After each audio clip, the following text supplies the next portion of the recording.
charter review? Yeah, I don't, something. Yes. Got Buddy, city both manager, girls got know. city attorney, we even got a rent-a-crowd. So we're in good shape. All right, well, let's call this, I guess you call it informal workshop to order. So first one of these we've ever done jointly. I know the day after I took office, I came and visited with y'all briefly, said hello, and thanked y'all for what y'all did, and kind of what my priorities were, and I got out of your hair. So with this, we're looking for, Mr. Chairman, you requested this, so want to kind of respectfully defer to you other than just an opening remark. Y'all are here to support us, and we all support the city. So we want to be good collaborators with y'all without stepping on toes, and hearing what y'all got, and then we can collaborate and discuss from there. So unless you have other thoughts or objectives, or commission, if y'all do, I'll turn it over to Chairman Langford. We'll hear what he's got to say, and we'll review and discuss what you want to discuss. Okay, well, yeah, thanks for, first of all, thanks to all of the commission for giving us the autonomy to be able to work through these things and figure these things out.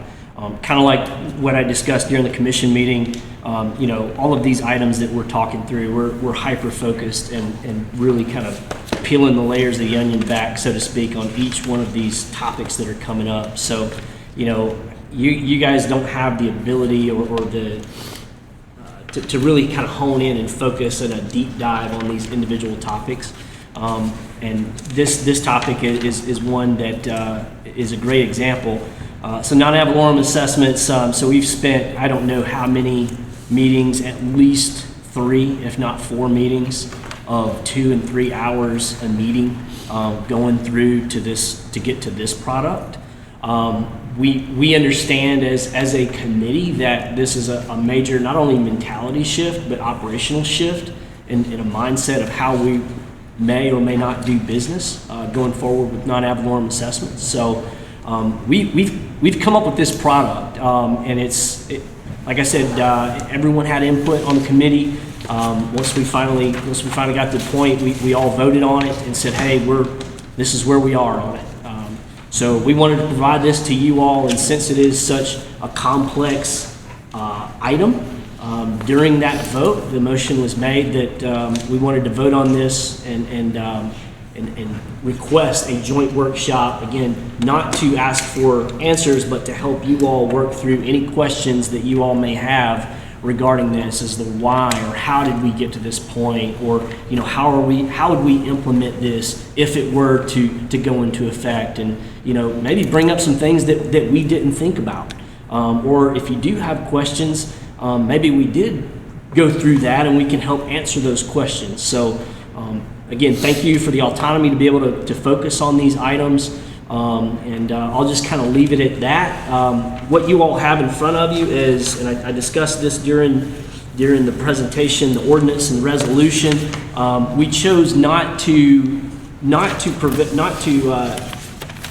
figure out ballot language for this particular item, because we felt like there would be a lot of discussion back and forth, and that there may be potentially changes. So there's really no reason for us to figure out ballot language just yet. While we're kind of still earlier on in the process. For other things that we've presented to you all, you will receive ballot language that goes with that proposed charter change. So what you're looking at is the ordinance that includes the charter verbiage. This is also on the screen, so you guys can look at that and say what will this look like in the charter, you know, and kind of go from there. So with that, I'll just kind of pause, and you know, we're all here to help you all work through any questions that y'all may have. How would this work, etc. I could start with why this came up in the first place, and work from there, or we can just, you know, bypass that and work through the verbiage, whatever y'all want to do. Well, thank you for that, Mr. Chairman. Commissioners, do y'all have any opening comments or any questions or requests on how we have Chairman Langford walk the dog here for us and go through this? Is it just the non-ad valorem one we're going to be discussing tonight? Yes, sir. So the intent of this joint workshop was to discuss the non-ad valorem assessment. It wasn't necessarily really to discuss all of the other deliverables, as I call them. Those are pretty self-explanatory. Yeah. So yes, the intent tonight is to discuss non-ad valorem assessments. Now, if somebody wanted to go over one final time, like the city clerk verbiage, that's pretty much clean and pretty much baked at this point for what y'all are delivering to the commission, right? So we could revisit on that if you want to and discuss it while we're here in this forum. But is there anything else that y'all are cooking on right now that might potentially pop up in this workshop? The only thing that that has not been quote unquote presented to you all yet, and again, my thought process is that we will formally submit those deliverables to you all during a commission meeting. It's in the public, everyone can see the work that we're doing, that we're formally presenting it to you all for whatever y'all want to do with it. Would be the city manager residency. That was discussed at our last, I believe our last charter review meeting, and we kind of slapped the table on that, voted on it. So that happened after the commission meeting that I briefed you all on. So that's not been formally presented during a commission meeting to you all, but we did figure that out, and that ordinance is ready to go. So the next charter review update that I provide during a commission meeting, that will be the first item, as well as any items after that. Well, we could certainly potentially talk about that too, if you'd like, any of the commissioners. Commissioner Perno, you have any thoughts or questions as we get started, sir? No, I just, if this workshop is about the non-ad valorem assessment, we should start at the beginning. Chris, your public works when it came about, and the necessary evil of it is we wouldn't have stormwater if we didn't have it. Yes, sir. Now I don't want to use the word restrictions, but what we're offering here is a defined start and end date, methodology. I see that you want to be more specific about it. I don't know if there's a vagueness to it. What's wrong with it, first of all? Okay. Okay. So what did you feel were the deficiencies where we're at the point where we have to present it to on a referendum? So I'm gonna start, and then I'm gonna pass it over to Mr. Scray to kind of help clean up whatever I think we should all cover. understand where we're going. Sure, and that's a good starting point, is the why, right? Yep. Like why is this here? Why did this come up? Why are we going in this direction?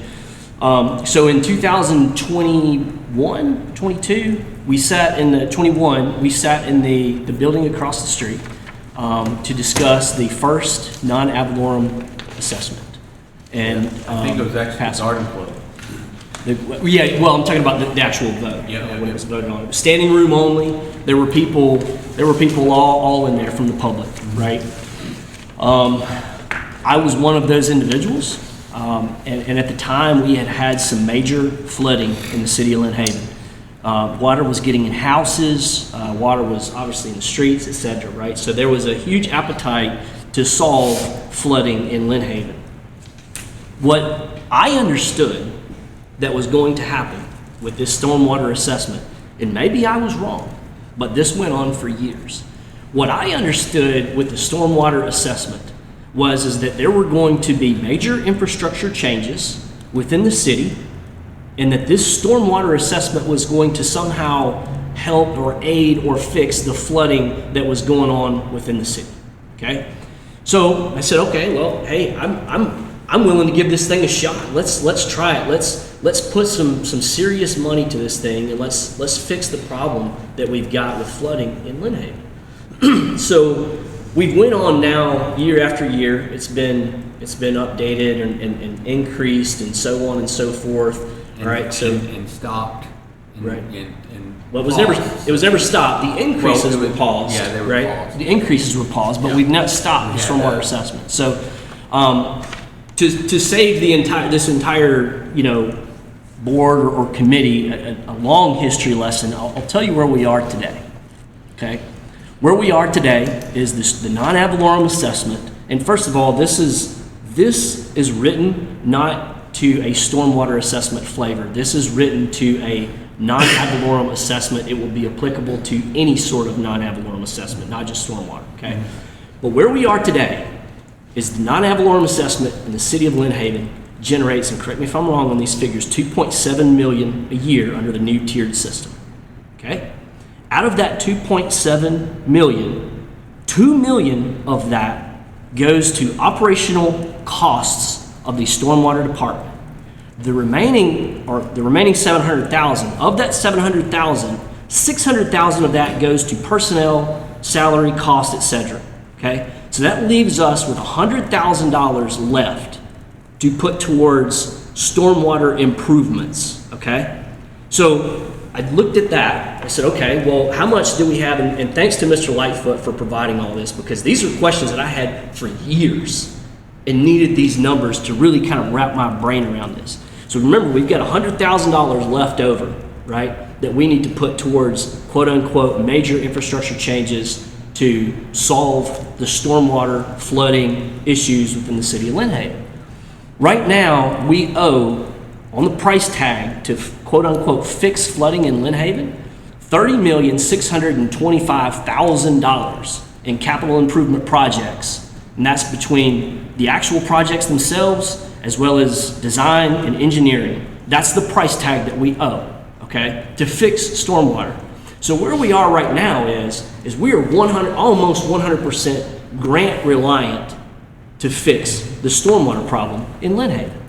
So I go back to think, well, what was the purpose of the stormwater assessment to begin with?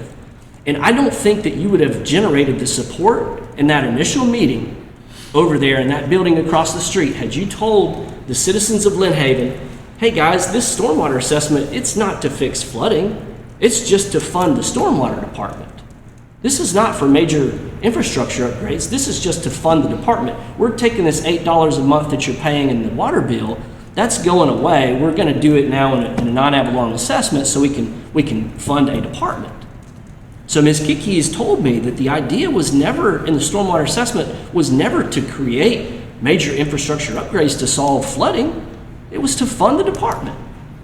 So, you know, again, it kind of feels like the goalposts have been moved ever since the inception of this until where we are today. So that's why all of this has came about. Had we known back then exactly what it was, the money was for, instead of just posting a generalized stormwater tag on it, then we might have understood it a little bit more. If we would have known when it was going to start and end. I've asked the question for years, when does this end? And I've not been able to get an answer. No one can answer that. So this is why these things have came up. And I'm going to turn it over to Mr. Scray to catch anything that I missed. So to follow on to that, thank you for providing a lot of how we got to where we are. So as a committee, we really dug in. After kind of getting through that portion, we dug in on, you know, what is the charter for? The charter is the city's constitution, right? We have a state constitution, a federal constitution. Here at the Lynn Haven level, we have the Lynn Haven Charter. And so it's setting the guidelines and the rules for the legislative body, the commission, to follow. What can the city do and can't do? So in an effort to try to not make things excessively operational, you want to try to limit things in the charter and allow a lot of the operational details to be delegated through ordinances and things like that. However, sometimes you come into certain things and certain topics where if you don't provide it through the charter, then operationally the legislative body, which changes every 2 to 4 years, or even more periodic than that, can really start moving things around operationally speaking. So I think the goal for our committee was, as we discussed, was to create guardrails and guidelines for the city to follow, particularly when we're living in an age when we have a political appetite at the state level to remove ad valorem property tax. So we wanted to ensure that the citizens of Lynn Haven, which is all of us, have guardrails and guidelines in place in regard to non-ad valorem assessments that protect the rights of the citizens, not from this commission, but from every commission, right? The commission that Sam's kids will see in 20, 30 years and so forth. So that's kind of what we went through, is we went through and broke it down into what we thought was important to protect and guide. And so what we finished with is the product you see here.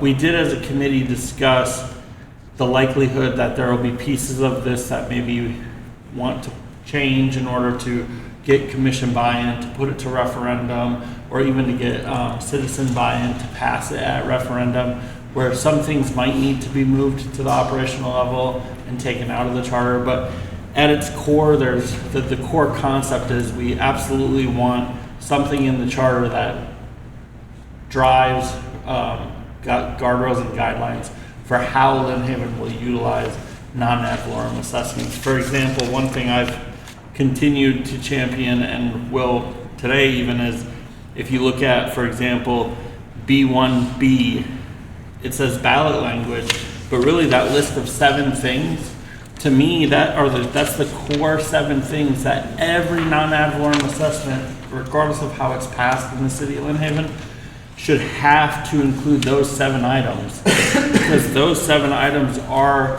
the entire recipe of what that non-ad valorem is about. And if you can check off all 7 of those, then the citizen should be fully informed of what it is for. Thank you for that. I want to make sure all 4 commissioners get a chance to ask any kind of opening shot questions, if you will. We have kind of deep dived already a little bit, and that's great. This is very good discussion and context for all of us. But Commissioner Peebles, do you have any other opening salvos, if you will, sir? Questions or comments? Well, my first comment, I guess the first thing that comes to mind is, I wish we would have had this before the stormwater one. It would have made our life a lot easier. So, and I do really like this for future non-ad valorem assessments. My fear, though, is if 4 years from now the public votes no to renew the stormwater, how are we going to fund it? Because then we're going to be out $2.7 million per year, and I don't have an answer to that. So, and I'm glad you brought that up. And that is exactly what this is designed to do, is to require the city to come up with alternative funding mechanisms. So the idea that we begin funding a department using non-ad valorem assessments is probably not the greatest, okay? We'll start there. But the idea is that there has to be an alternative funding source. So a non-ad valorem assessment, I'm not against, and I don't think anyone at this table is against non-ad valorem assessments. But a non-ad valorem assessment has to be used wisely, and I'll use the tourniquet analogy. It's really like when a city has an emerging threat, whether it's foreseen or unforeseen, that needs immediate, dedicated funding to attack that emerging threat. We can use the sewer plant as an example. Okay, that non-ad valorem assessment is used as an immediate funding mechanism to address an emerging issue within the city, whether it's flooding, a sewer treatment plant, or whatever, right? But it's not an enduring funding mechanism to replace our ad valorem tax system.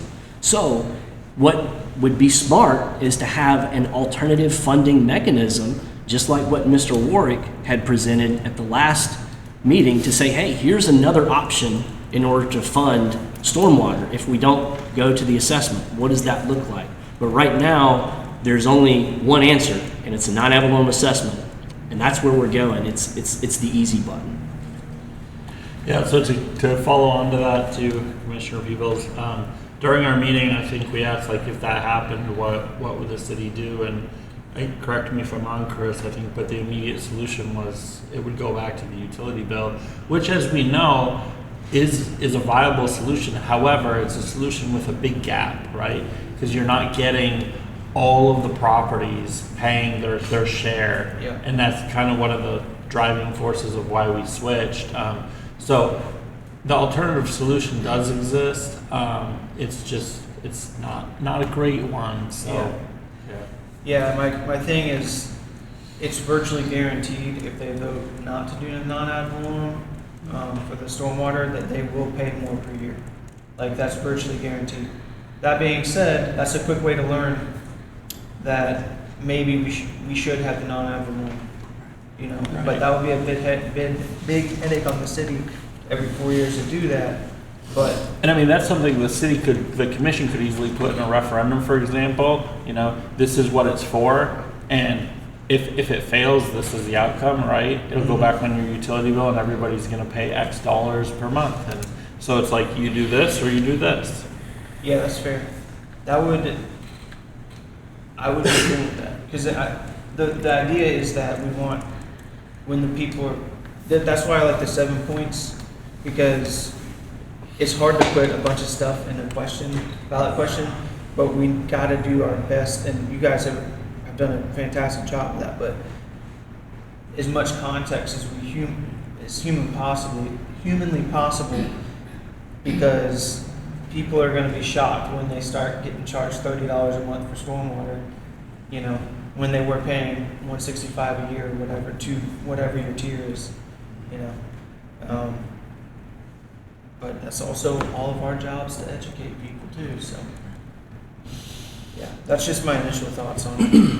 Thanks for answering our questions. I would like to pause and give the other charter review Yes, please. members an opportunity to address Mr. Perno and Mr. Peebles. If you guys have anything that, you know, feel free to. Yeah, I speak mean, up. kind of deferring to you guys to keep it simpler, but, you know, one of the big things with this was, we've had a lot of things about transparency in the city, like, in the last, 3 or 4 or 5 years.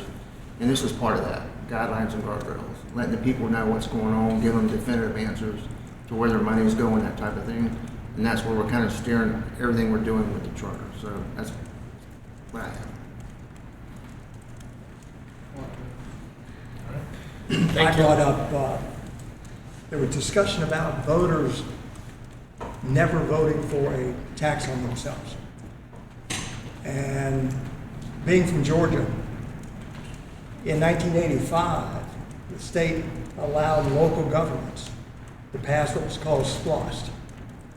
And it was a local non-ad valorem. It was a sales tax, but it was a local non-ad valorem. But it has to be voted on by the voters. And these 7 items are in those referendums. I looked up today, in 2024, between 61 and 89% of those SPLOST items on referendums passed to the affirmative, because the voters knew what the project was, how much it was going to cost, the beginning date, the end date, and you can't raise the fees over the term of that referendum. So if voters are educated and they know it's for their good, 60 to 90%, they'll do that. I mean, that's true. I mean, I believe it, because look at the half-cent sales tax. It passes every time because they know what it's going to. It's the infrastructure or whatever. So I like what you said, Jamie, about the transparency. So yeah. Thank you for that. Commissioner Ward, any thoughts or questions you have, sir? I have lots of thoughts. I thought you were going to stand up. No. I'm trying to say this without sounding negative, but I think when you look at the charter, I think it's important for us to step back and remember what the charter is meant to be. The charter is our governing framework, and you even touched on it earlier, Ryan. It defines structure, authority, and roles. It's not intended to function as a policy document. And I think that's what we're getting into when we're talking about this is policy. And I understand like the points that you brought up, Corey. I understand some of the reasons why you're not happy with it. There's some things, if I went back, would I do differently? Yes. And one of them would be the vacant lot things. But I think that's on us as the commission. That's our role. And so when you look at the proposal, there's a lot of operation details like the timeline, caps, and procedures. And I feel like those are more appropriately handled through ordinance where we can adapt over time, especially when we start looking at the difference between general and enterprise fund. Because I think there's a big difference when you start looking at non-ad valorem for a general fund and enterprise fund. As we know, general fund encompasses the whole entire community. It's for all different services like police, fire, parks and recreation, administration, all those things. There's a lot more flexibility with that money. And the way we treat that money is a lot different than we treat enterprise. Enterprise is like a business inside the city. It has to be self-sustained. And it can be extremely fluid sometimes, literally. And so you take a certain situation that happens and you can't adapt to it because now you got to wait until you take something like that on a referendum and have the voters vote on it. And I think that's going to really tie our hands in the city. Now, when I initially looked at this, I was like, you know what, I'm fine with it for general fund, enterprise fund. I think it's a mistake. And the reason, when I started looking at the general fund, I kind of changed my mind a little bit because what Mr. Spray was bringing up about the property taxes, where we don't know what's going to happen with that. I don't believe this is what's going to happen, but let's just say if they do decide that they're going to eliminate property tax. We know school's not going to get affected, but for municipalities, let's say they eliminate for municipalities. It's going to really limit on how we're going to bring in that revenue. And what I foresee if they were to do that, and not that I'm a big proponent of this because I'm not, especially when it comes to general fund. To me, general fund is tied to the millage rate, and that's the way we should do it, unless you got like an extreme dire need that you have to take care of. You'd have to have very strong justification for it. But let's just say they do eliminate property taxes for municipalities, you're going to be limited to doing assessments. And if you do, and if we're very restricted on what we can do with that, that's going to make it even more difficult for us to fund the things that we need to fund. I don't know. I just think there's a lot more risk to it. Enterprise fund, one of the things you brought up was, or I want to bring up, is what we used to do is we used to have to steal from other enterprises funds to fund stormwater. And that was back, I think people were paying, $6 a month, right? And they were literally taking, I think, correct me if I'm wrong, Mr. Lightfoot, but I think it was over $1 million from water and sanitation funds in order to fund stormwater. And that's one of the advantages of what we've done with stormwater is we no longer do that. Because enterprise funds are supposed to be self-sustaining, and they weren't doing that in the past, and now we're having to correct that. And as you know, the longer that goes on, the more painful it is for us, and we are experiencing the pain now.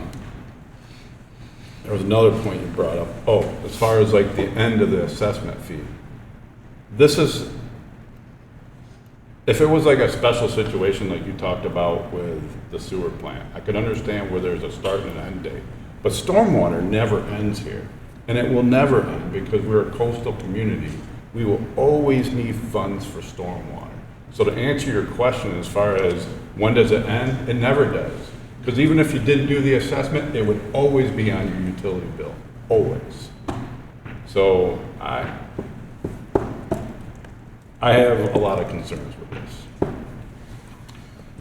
So I do have one very rudimentary question. It's probably going to sound dumb. Is there, and I just want to confirm, is there a requirement that the stormwater department falls under the enterprise, or can it be funded from the general fund?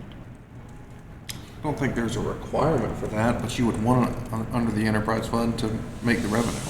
So is there a requirement that you know of, Ms. Myers? Okay, so here's where I'm going with this.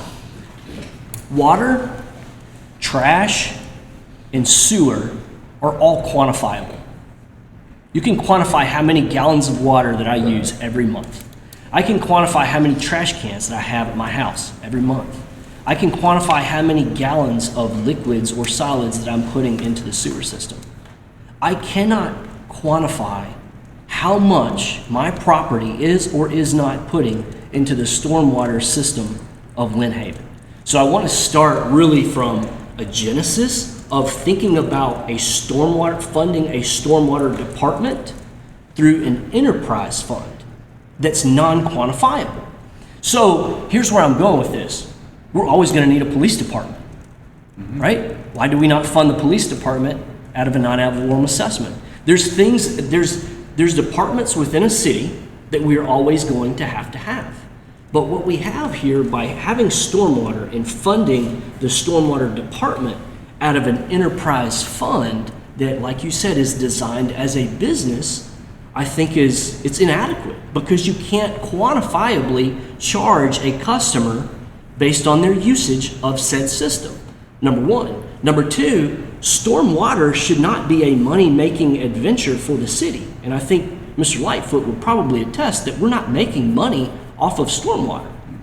So if we think about the enterprise fund and the departments within the enterprise fund as a quote-unquote money-making or a business adventure for the city, stormwater does not belong in an enterprise fund.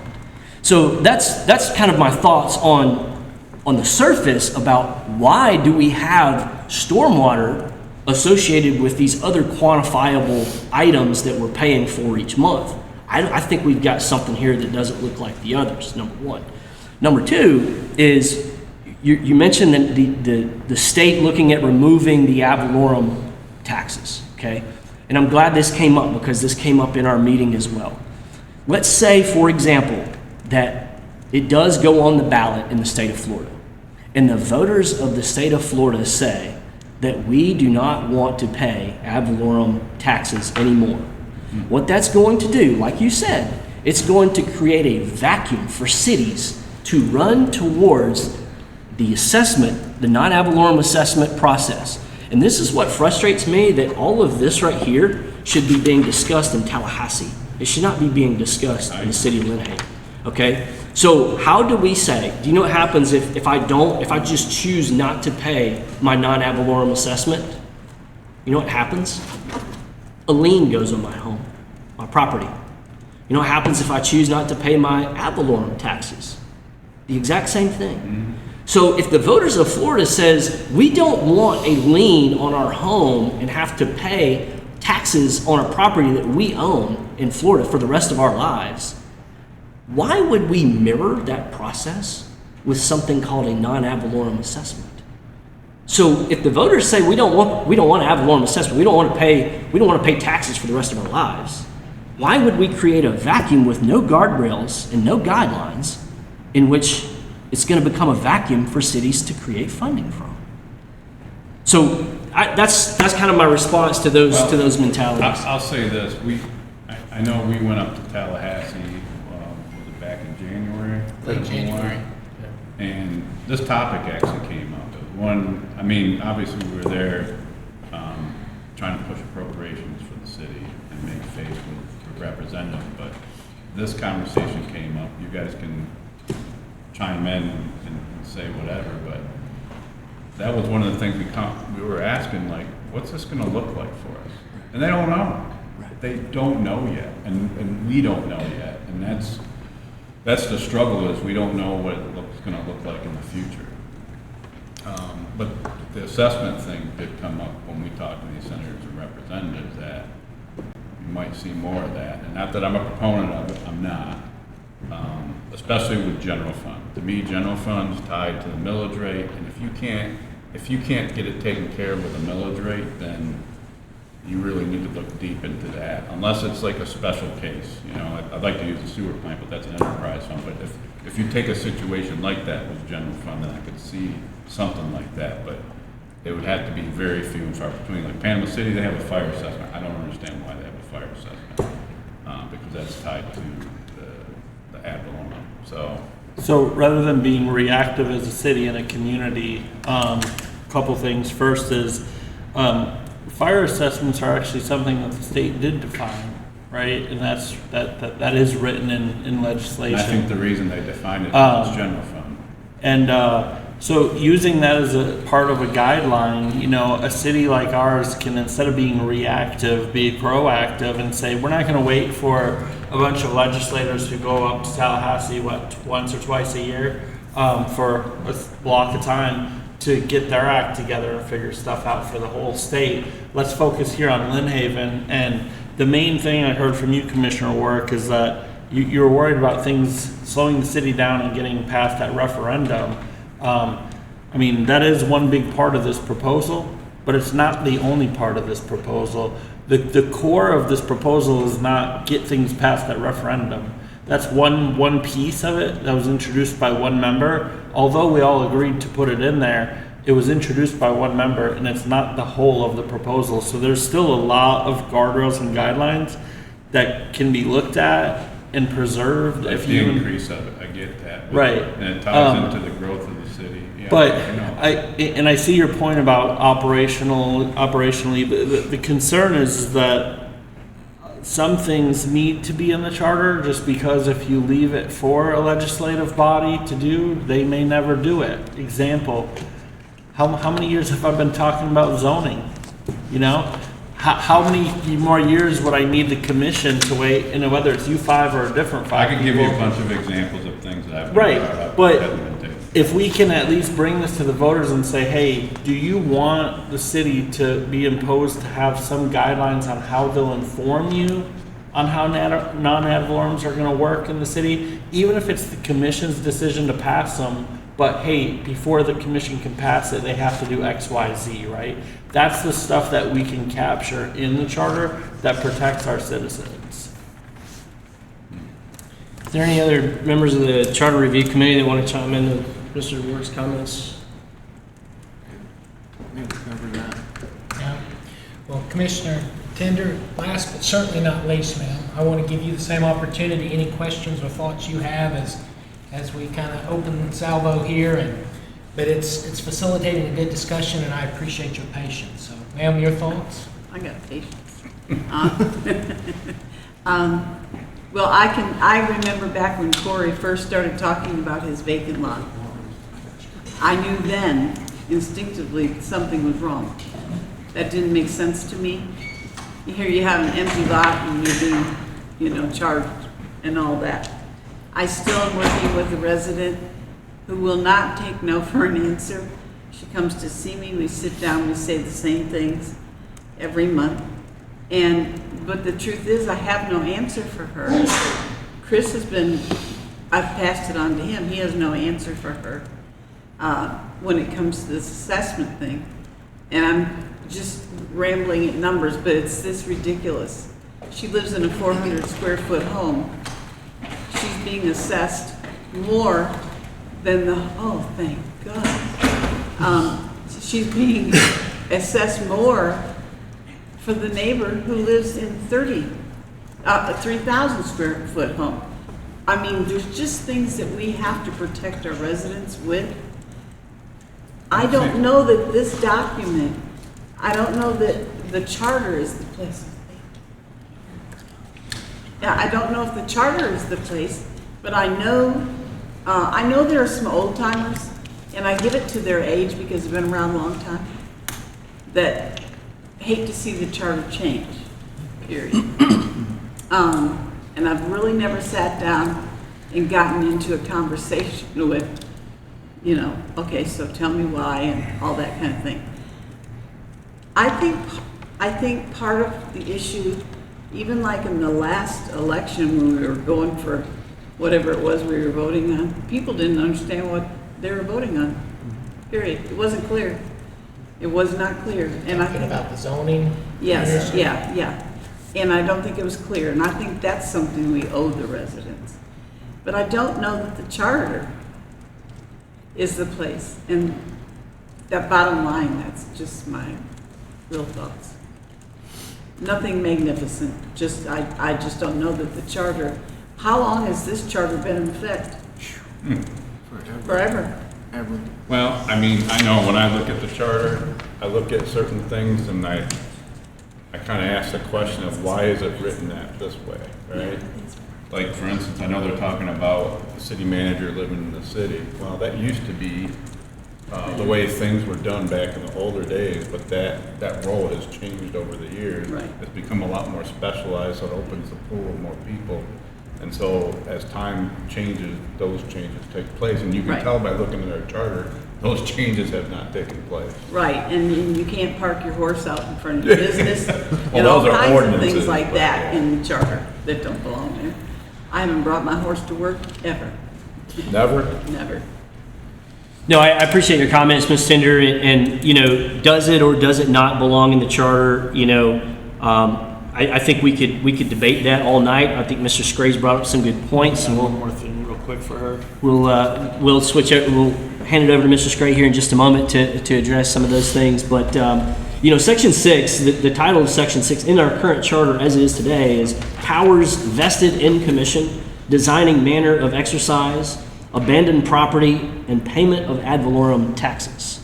So we said, well, what better place of non-ad valorem assessments would this go? And that's exactly where it would be. Now, you mentioned that the methodology of the individual, the resident you spoke with.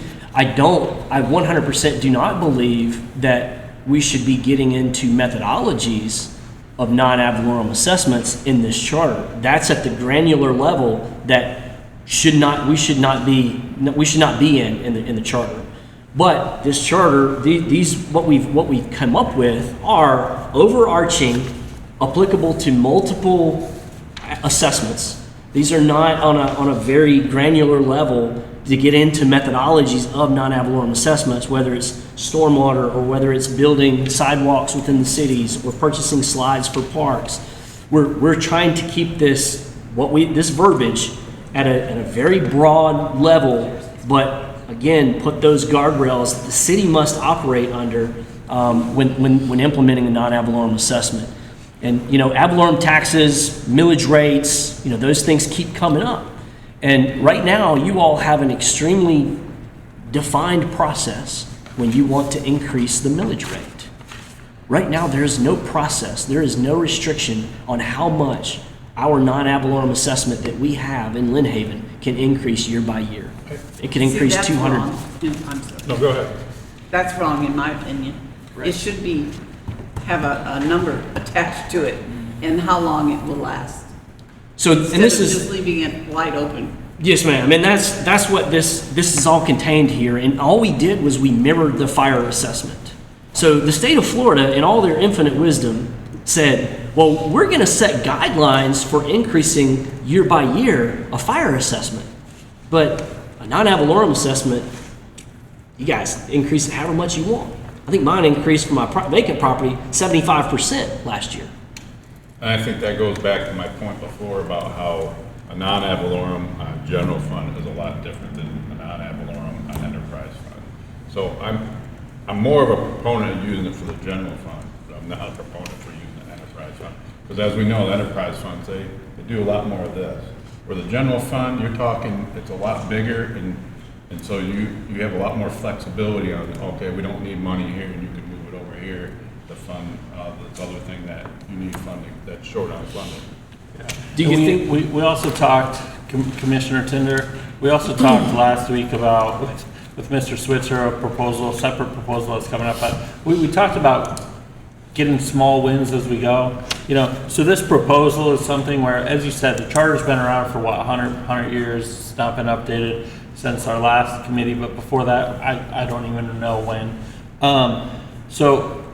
But we're operating nowadays in 2026 in an ever-changing landscape, both politically and socially and economically. And the charter was written, as Commissioner Warwick said, for a different time. It's not like the U.S. Constitution, where it's very high level, broad, and it's enduring, and everything can fall under those core fundamental rights. At the city level, it's more like what's going on specifically in Lynn Haven and how can Lynn Haven operate. So really, like, the commission with this proposal, like, you really have two decisions to make. Number one is, do you want something to go to referendum and the voters to vote on? Are they going to be required to vote on every non-ad valorem? That's really your first decision as a legislative body, in my opinion. And if you guys decide no to that, that's your prerogative. Future commission could decide the other way.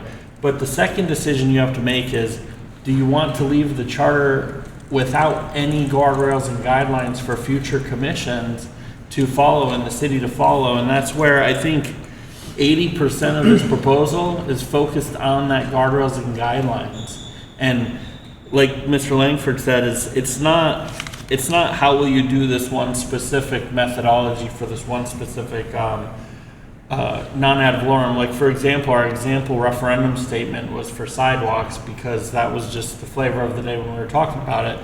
But like the list of 7 things, that's something that I'm going to continue to advocate throughout this whole process, that does need to be in the charter, because that's the core fundamentals of the city being transparent to the community, saying, hey, every non-ad valorem we're going to do, we have to tell you these things, and if we don't, then we can't do it.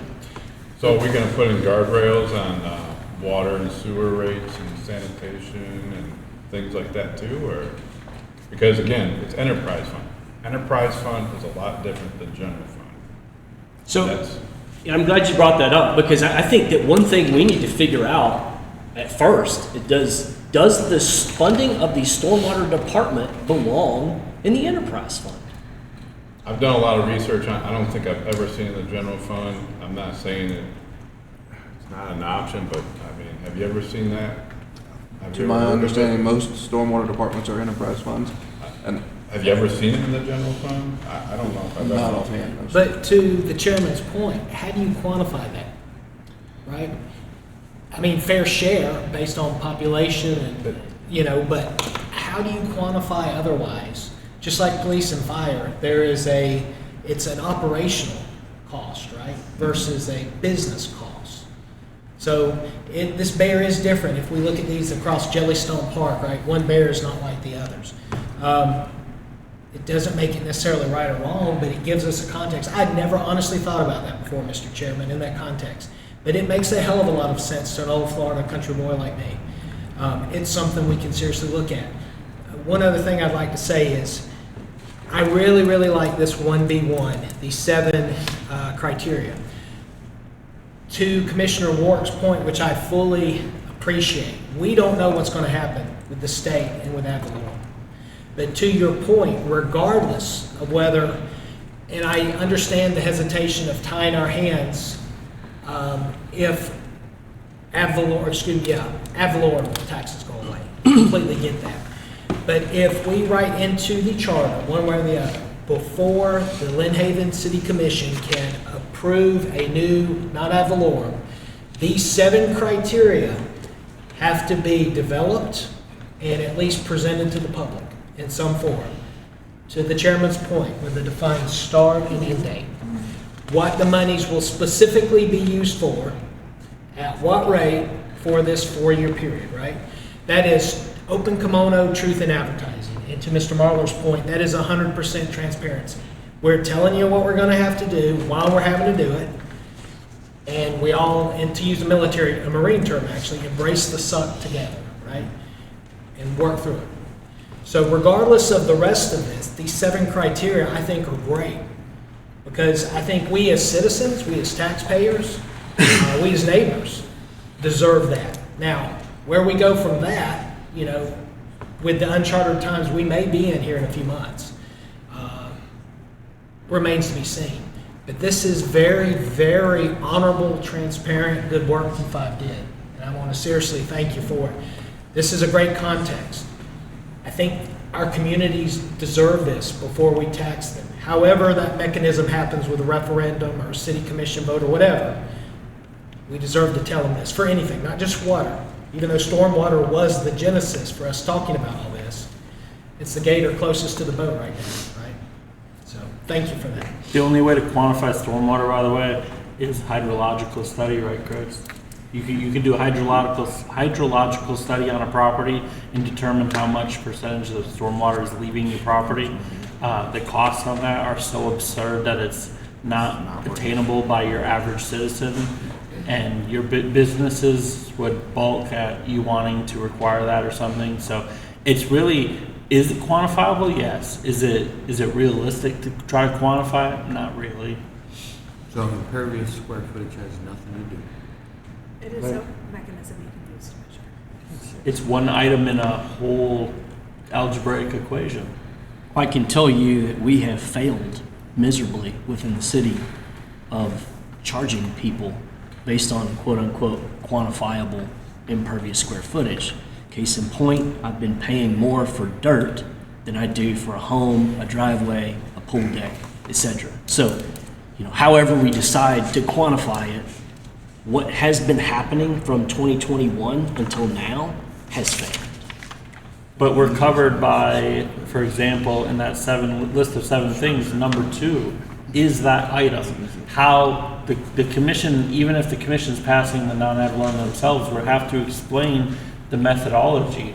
Now, the commission did explain the methodology for the stormwater multiple times because we've changed it a couple times even, but every single time, even though it was explained, there was a lot of discontent and disagreement on it, and I mean there was multiple versions presented, and somehow through all that, to his point, he's still paying more for dirt and what else? Just dirt than a house and a pool and stuff. But I appreciate you giving the kudos on that, Mayor Lowry, because as we discussed it, we came up with this list of 7 things that we felt would have, I think you even said, would have answered all your questions when the stormwater non-ad valorem had originally passed. So if we can preserve those core fundamental pieces of the transparency and the guardrails and guidelines and saying, yes, commission, you can pass non-ad valorems, but you have to do these things. Maybe we reach a point where a resident like Mr. Langford is like, you know what? I'm glad we didn't require those all to go to ballot, because now that we have all the information, I agree it would have just slowed the process down, and we didn't need to do that. That's where I'd like to see us in maybe 5 years and hear him say that. So my thought process, and based on what the draft verbiage is this is what it will look like. And I'm going to give you 2 examples because I want to share with you all something that we learned through all of these discussions. The first example that I want to talk about is the overall project cost. Okay, if you would have told me in 2021, Mr. Langford, it's going to cost the city $30 million to fix flooding in the city of Lynn Haven. $30 million. Our plan is to generate $3 million a year for the next 10 years in order to pay this $30 million price tag to fix flooding. Okay? I'm like, okay, well now I know how much it's going to cost to solve the problem that we all know exists. All right? I know exactly how much you're going to be paying towards this problem every year, right? I know when it's going to end. In 30 years, we're going to, quote unquote, fix the flooding problem. That's $30 million today. I know. I'm using an example of the city providing the citizens with a problem of, this is the problem, here's how much it costs to fix it, here's the methodology in which we're going to generate funds to fix said problem, and here's our plan to pay this off, right? None of that happened. We didn't know how much it was going to cost. There was a study that was done by Stantec that, it looked at the rates, but how much is it going to cost to fix flooding in Lynn? No one knew. I don't think anybody really knows anymore. But that's what this would solve, all right? Now, here's example number 2. And this is one of the things that we learned during all of these discussions. A non-ad valorem assessment can be targeted towards a specific geographical area, all right?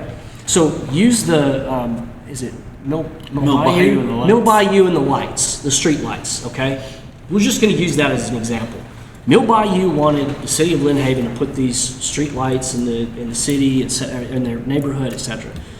You could literally have a non-ad valorem assessment for Mill Bayou residents saying, this is how much it's going to cost to replace all of the street lights in your neighborhood. Here's how much it's going to cost to maintain, etc. Do you want a non-ad valorem assessment to do that? And it would only be on the ballots of the individuals who live within Mill Bayou. So you know, you can target an assessment based on what the emerging quote unquote threat is that you're trying to address, whether it's stormwater or whether it's streetlights in one particular neighborhood. We even discussed on the committee of flooding. We said, what if everybody east of Highway 77 in Lynn Haven was being severely flooded, but everybody west of Highway 77, they're all high and dry. No stormwater issues. Man, they're fine.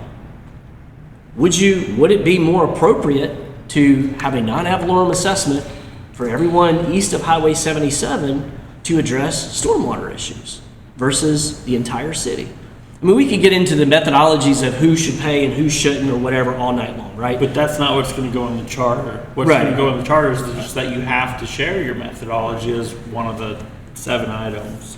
Have we double checked that you actually can do the non-ad valorums to specific areas? You can. Because Yeah. that was my question. I mean, we do it on individual properties as a nuisance. Right. I just I didn't don't know think if there's the- ever, I don't think there's one 100% fair way of doing stormwater. There just isn't. I think this is the most fair way you're gonna get. Except for the vacant lots, which in my defense, I tried to address that, and I didn't get anywhere. well, But we're not we did really here lower- to address Yeah, stormwater but- specifically. What we're here to address is if you guys, like, for example, if you guys want to do a sidewalk assessment, can the public get, you know, the information it needs to? Right now, the public's not protected. You're not required to give any of this information. All you have to do is have your couple of meetings, listen to the public, and vote. So what we want to put in the charter is that citizen protection. Here's a- I'll go back to my original point. I'm more likely gonna be fine with it for general funds, but enterprise funds, So regardless of what fund, do you think it's okay for us to require the commission to hit these 7 items before passing their own non-ad valorums? Like, I guess the real question is, do you have a problem with these 7 items being required? for general fund, no. For either? Like, what's Well, wrong okay, with informing the So if public? you wanna go down that road, okay, how many workshops did we have on stormwater before we implemented? And that was the first time I ran for office, and I went door to door and I kept telling everyone, go to the workshops, learn about it, go to the workshop, ask questions. How many people showed up? But by golly, when we did the final vote over here, everybody showed up. And I even stated it, I told you, you're too late. You're too late. So back to your point, I was telling everybody about it. But you And we didn't had even have all the we had information. 5 workshops before we did the final vote on it. And you didn't even have all everybody the was like, info. what's the stormwater assessment about? But the problem is, Commissioner Warwick, you didn't even have all the information to give to them. You were not given all of the Because information. enterprise funds are treated differently than general funds. But- That's why. But why can't an enterprise fund come up with this list of 7 things and say, Because there's "This no is what we end wanna date to do"? stormwater. Stormwater will be here to the end of So time. you just say it indefinitely. Okay, that's fine too. I mean, like, don't throw the whole farm out just because you get one bad crop. Or the baby with the bathwater. Yeah. Um, Have a coworker that says it like that. I'd like to just say this. I agree with what Sam said. One of the most important things, I think, to me, are the residents. That's number one for me. Transparency with them is vital. I think Sam's kids could grow to be 60 years old and live here. And I think that's what we have to shoot for. We have to shoot at making Lynn Haven better than what it is. We have one lady in the audience, I don't know her name, but she always gets up and says, "Why are we copying Panama City? They should be copying us." I think all the ideas and everything make a lot of sense. I tend to agree with you. I don't know if it's because you raise your voice or what. But Because I'm passionate. as far as the enterprise fund versus the other, at least the other, you know what you're doing. But I also love what the idea of when we take on projects in the general fund, the public should be told, this project is going to cost $300,000. And then when it passes that, and it normally does, somebody's got to get up there and say, you know, the one we said 2 months ago was going to be $300,000. Well, there's been some change orders. Now it's going to be $400,000. I think the public has a right to know that. And they need to know why it changed. Because that's how I feel a lot of our money is squeezing out the side of the tube. Not to change subject, but to answer your question on that, when we redid the purchasing policy, Yeah. that'll take care of a lot of that. Yeah. Not all of it, but most of it. Did we go a percentage over or no? Yeah, well, what did we, it was based on how the contract is written. So we present to you all, a 5% contingency that you all approve, or a 10% contingency, depending on the It all project. depends on how the contract's But written. if there's a project that has change orders, you all have to approve it.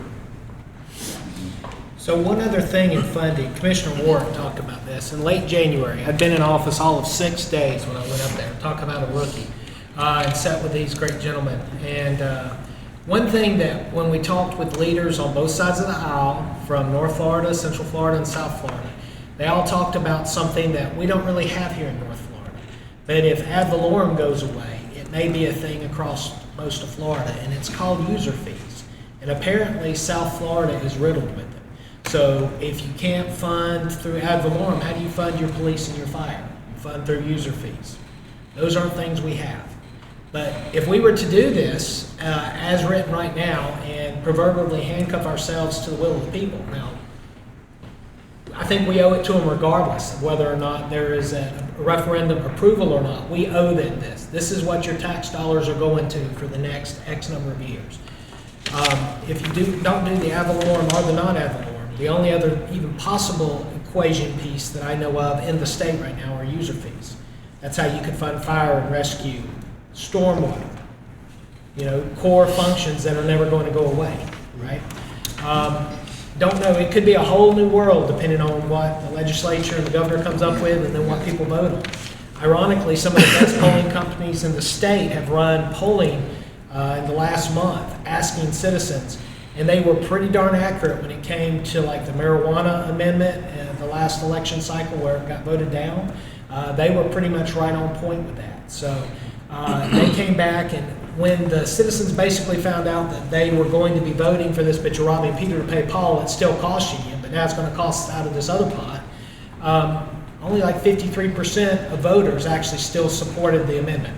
Now everybody supports grandmas and grandpas, over a certain age, 65, 75, whatever that magic number is. Okay, let's give our senior citizens a break at this point. But for everything else, everybody seems to be pretty much aware there's no free lunch, right? At least taxpayers. So where do we go from here? Don't know. But regardless of funding mechanisms and funding streams, if we're asking people to fund something, a new initiative or a new program, or even renew an existing program with some kind of ad valorem or non-ad valorem outside of the basic millage, a user fee, whatever, I don't think it's unreasonable to have these 7 things up there for truth in advertising. Holistically. I don't either. And if we would have had these 7 things, you all would be able to answer tonight based on we have an excess of $100,000 a year. We've discussed that. And we know that right now it's going to cost $30,625,000 to quote unquote solve the flooding in Lynn Haven. So my question is to you all is what is the plan to take $100,000 a year and pay off a $30,625,000 problem? And how long is that going to take? And is it reasonable? So had we known that, we would have known what we were up against. We would have known how much the problem costs. We would have known how much a year is going to go to it. We would have known when we're going to quote unquote, I know when my house is going to be paid off if I make the payment every year. I know when that's going to happen. Right now, the voters of Lynn Haven, the residents of Lynn Haven, they have no clue when stormwater flooding issues are going to be solved. They have no clue. Why? Because we are throwing millions of dollars at a problem every year with a very, very lowly defined plan of attack, other than relying on grant money to hopefully come in and save us to fix this problem. This would prevent that. It would force the city to come up with a proactive plan of how we're going to address an issue, how much the issue costs, explain to the voters, this is why we need you to pay this money every year, and this is why we're taking this money from you, and this is our plan to get this problem solved for you. But that's not happening right now. If we can sit here and say, and you guys can all look at us and say, yep, we're willing to do this on our own, we're willing to put this in an ordinance, then my question to you is, why has it not already happened? And people need to know it's for them. It's for Sam's kids, it's for everybody's kids, it's for the future. There's a country term of this, it's called plan your work, then work your plan. I don't want to say something real quick. Go ahead. Yeah. We're gonna have to be open to change. It sounds like people aren't open to change, and it has to change. I hear commissioners complaining, we're not getting, there's not transparency and there's not accountability, and then that's what we're asking for right here, and is being fought against. So it's like, you can't do both. You have to be open to this changing, or it's not going to change. I believe, like Jamie, I just believe that a problem can be solved. I don't believe in open-ended problems. I live in Bel Air, and there's a lift station right there. They spend a month over there digging the ditches much deeper and wider. They put piping in there because they're on Bell Circle at about the 8 o'clock position. It floods like 2 feet, and they solved it. They solved it like a couple of weeks ago. So I believe that these problems they're not infinite. I believe this is going to be, it's going to require change. I believe these can be solved, and I believe that the city has to be transparent. That's a perfect example of, let's be transparent with the people. That it seems like it should be easy adoption to me. So I have, I guess, kind of a legal question. This is probably an obvious answer, but if, let's say, this ordinance was to pass, or not ordinance, this charter change was to pass at the ballot, would we be legally required to retroactively go back to the stormwater one and make it fit this? I don't exactly know the answer, and that's something that I would like to know what the committee's intention is here. Because your stormwater assessment under Florida law, you have to levy every single year. So the way I read this is that if the voters approve this in April, say, you will have to have a referendum before you can levy your next special assessment in September. I don't know any other way to read it. Because stormwater assessment does not go on forever. It has to be implemented and adopted by the local governing body every year to be effective. You may have a plan that we're going to have these rates for 4 years or 5 years without changing them, or we're going to have these rates that will go up incrementally by 3% every single year. You may have a plan like that, but it's not effective until you adopt that annual resolution every year. You are required to do that every year for it to be effective. So I don't think you retroactively have to do it, but I do think it will throw a kink in that very first assessment you levy after this passes. Okay. So this is my concern, because So every year we're defining a start date and an end date. No, okay, so they have built in here that you have to have the referendum every 4 years at least. But your question was, when does it start? And I think it starts with that first assessment that comes up and presented before you after this passes and becomes effective law. yeah. My concern, that also brings up my concerns. Like I said earlier, I would have loved this to have been in place already. My concern, though, is that, and like I've said in the past, as soon as I came in office, I hated the freaking thing. I hated it. And I didn't have a solution, I just knew I didn't like it. Well, and then I thought of things like credits to bring it down for people or whatever, and I couldn't make any headway. So I said, you know what? I'm just giving the history on where I've been at with this. I said, you know what? If we're stuck with the tier system, the math doesn't freaking make sense. So let's make the math make sense. So I sat down for hours. Ryan helped me a little bit. We did the math. Lo and behold, the tiers were way off.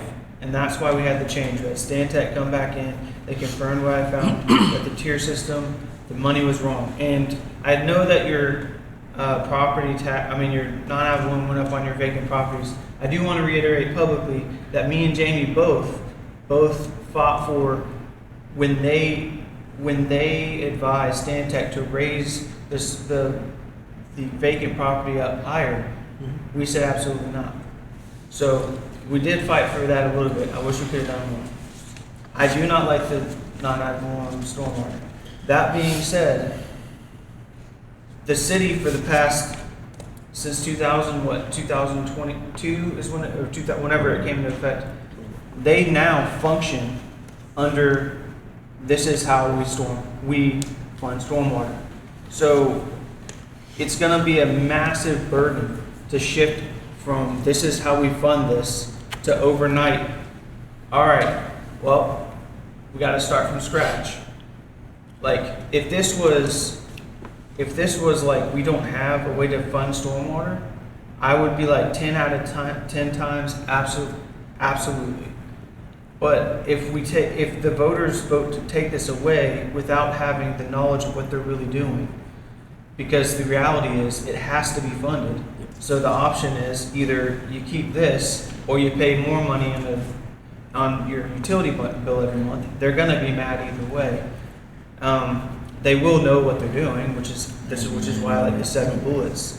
But we're going to be starting from scratch on something that we're already behind on.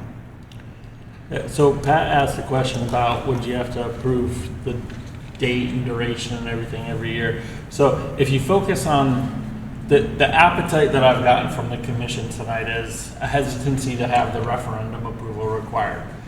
I talked about this in our committee meetings. I've said tonight my focus is to keep the guardrails and guidelines, So I had CJ prepare a version that's inclusive or exclusive of the referendum language. Well, yeah, that would need to be edited, but it's essentially exclusive of the referendum language. And what would remain is the requirement to inform the public of the 7 items.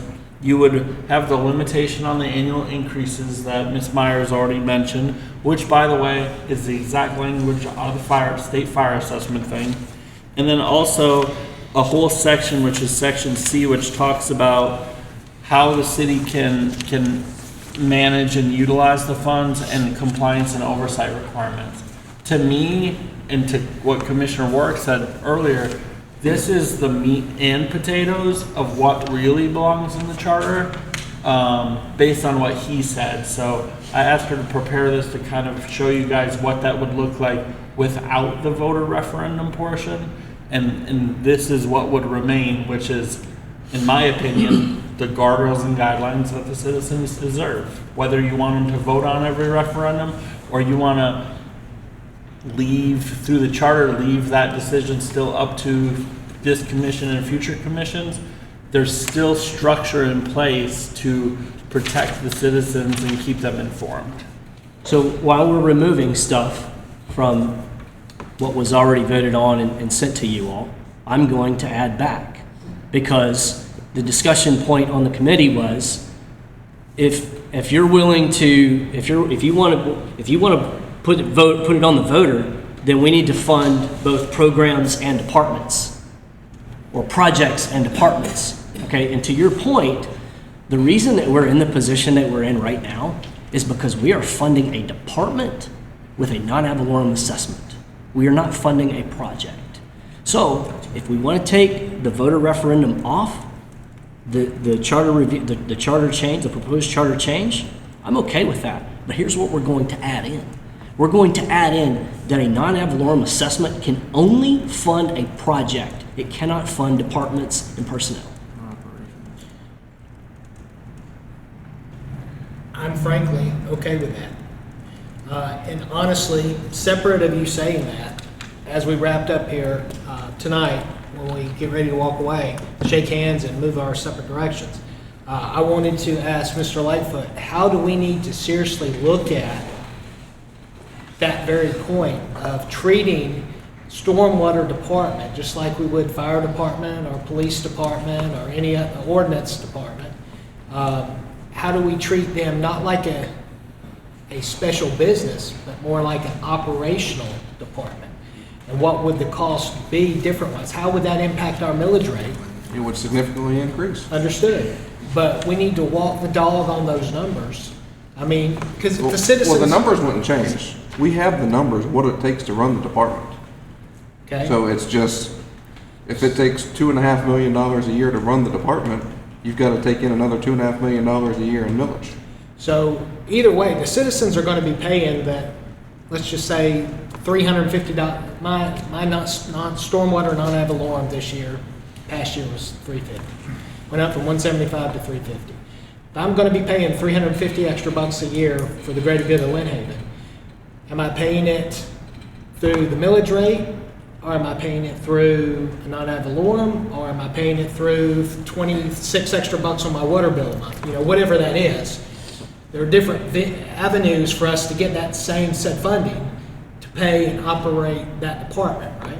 Well, the theory on that though is we're cutting a foot off the bottom of the rope and tying it to the top of the rope and thinking we have a longer rope. It's the same thing.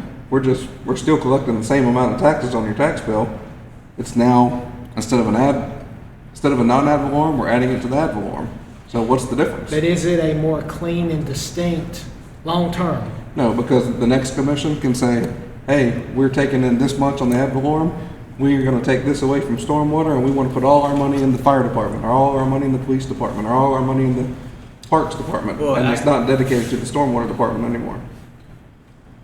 The average taxpayer would actually be paying more if you did that, because if you live in the city of Lynn Haven for over 20 years and you're over the age of 65, you don't have to pay property taxes. So that means the people that don't meet that criteria are now going to have to cover that money.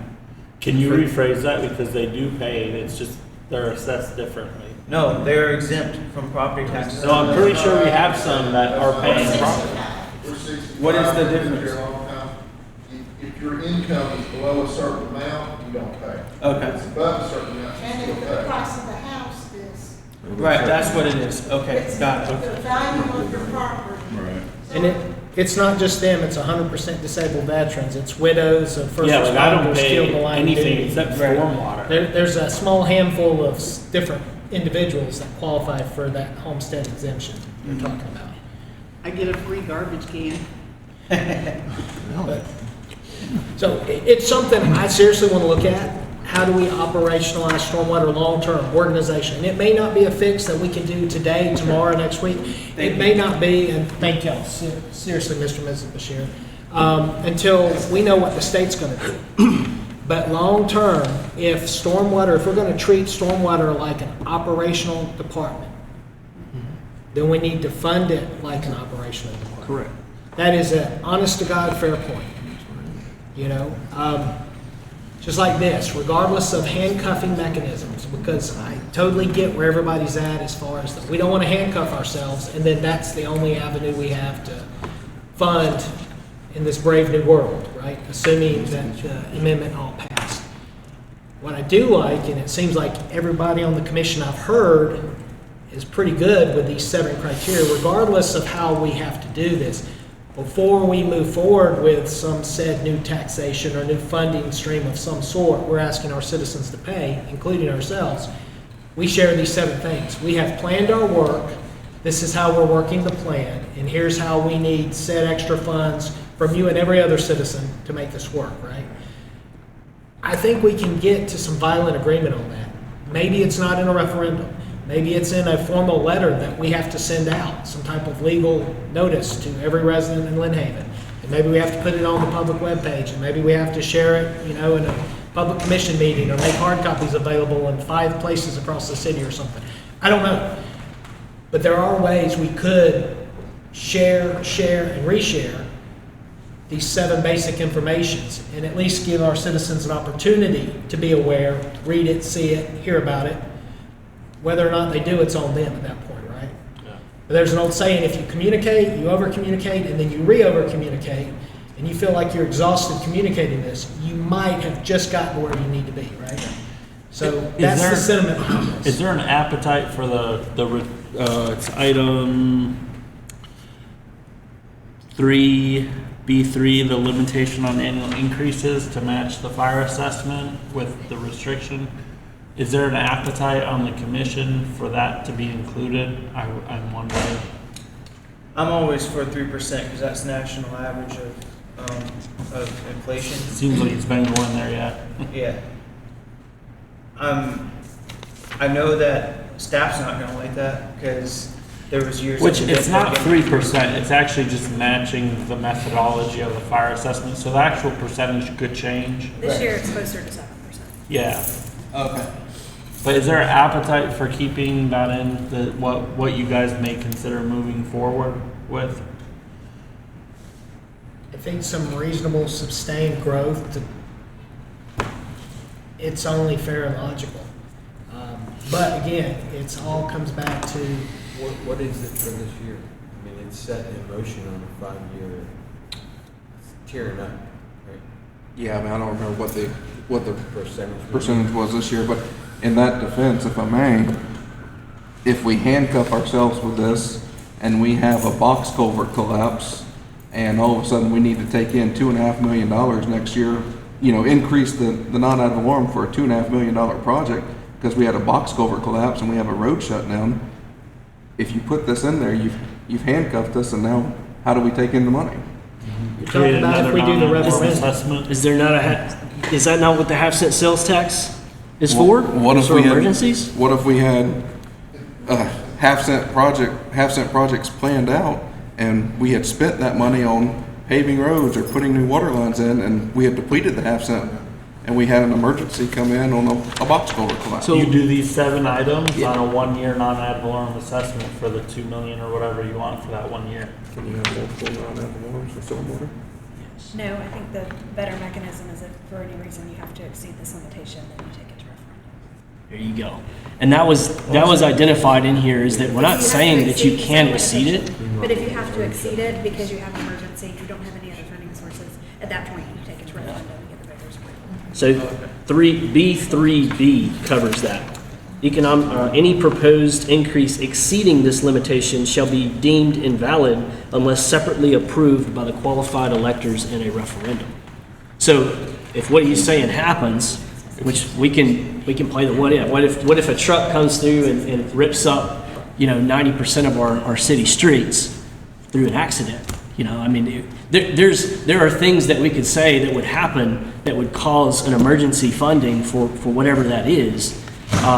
But we're not saying that you can't exceed that. You can exceed it. You just got to go back to the voters and say, hey, remember that price tag that we told you this cost? Remember that methodology that we told you about? Remember we told you it was only going to be $3 million a year? Well, yeah, guess what? That changed. Why? Because the box culvert fell in. We're either going to shut down this road for the next 10 years, or we can generate another $500,000 or whatever it costs to fix it. What do you guys want to do? I tend to, if that's the route we're gonna take, we need to do it to where it doesn't go to voters, because in a perfect world, on paper, 100% agree.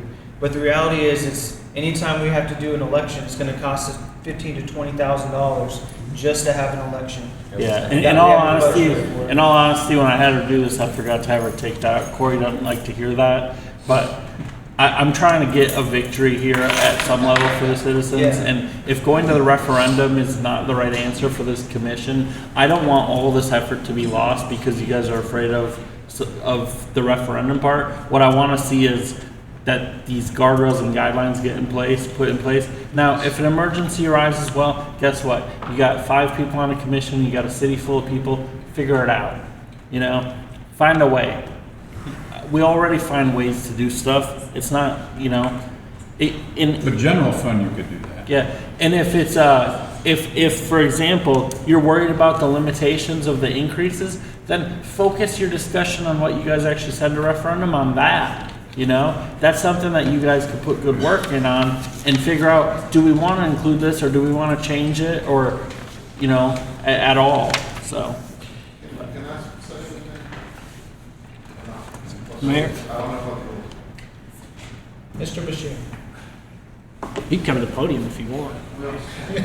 Might be better. Yeah. That's gonna be weird looking that one. Y'all are talking about a couple of different things. I'm gonna put this forward and you can think about this.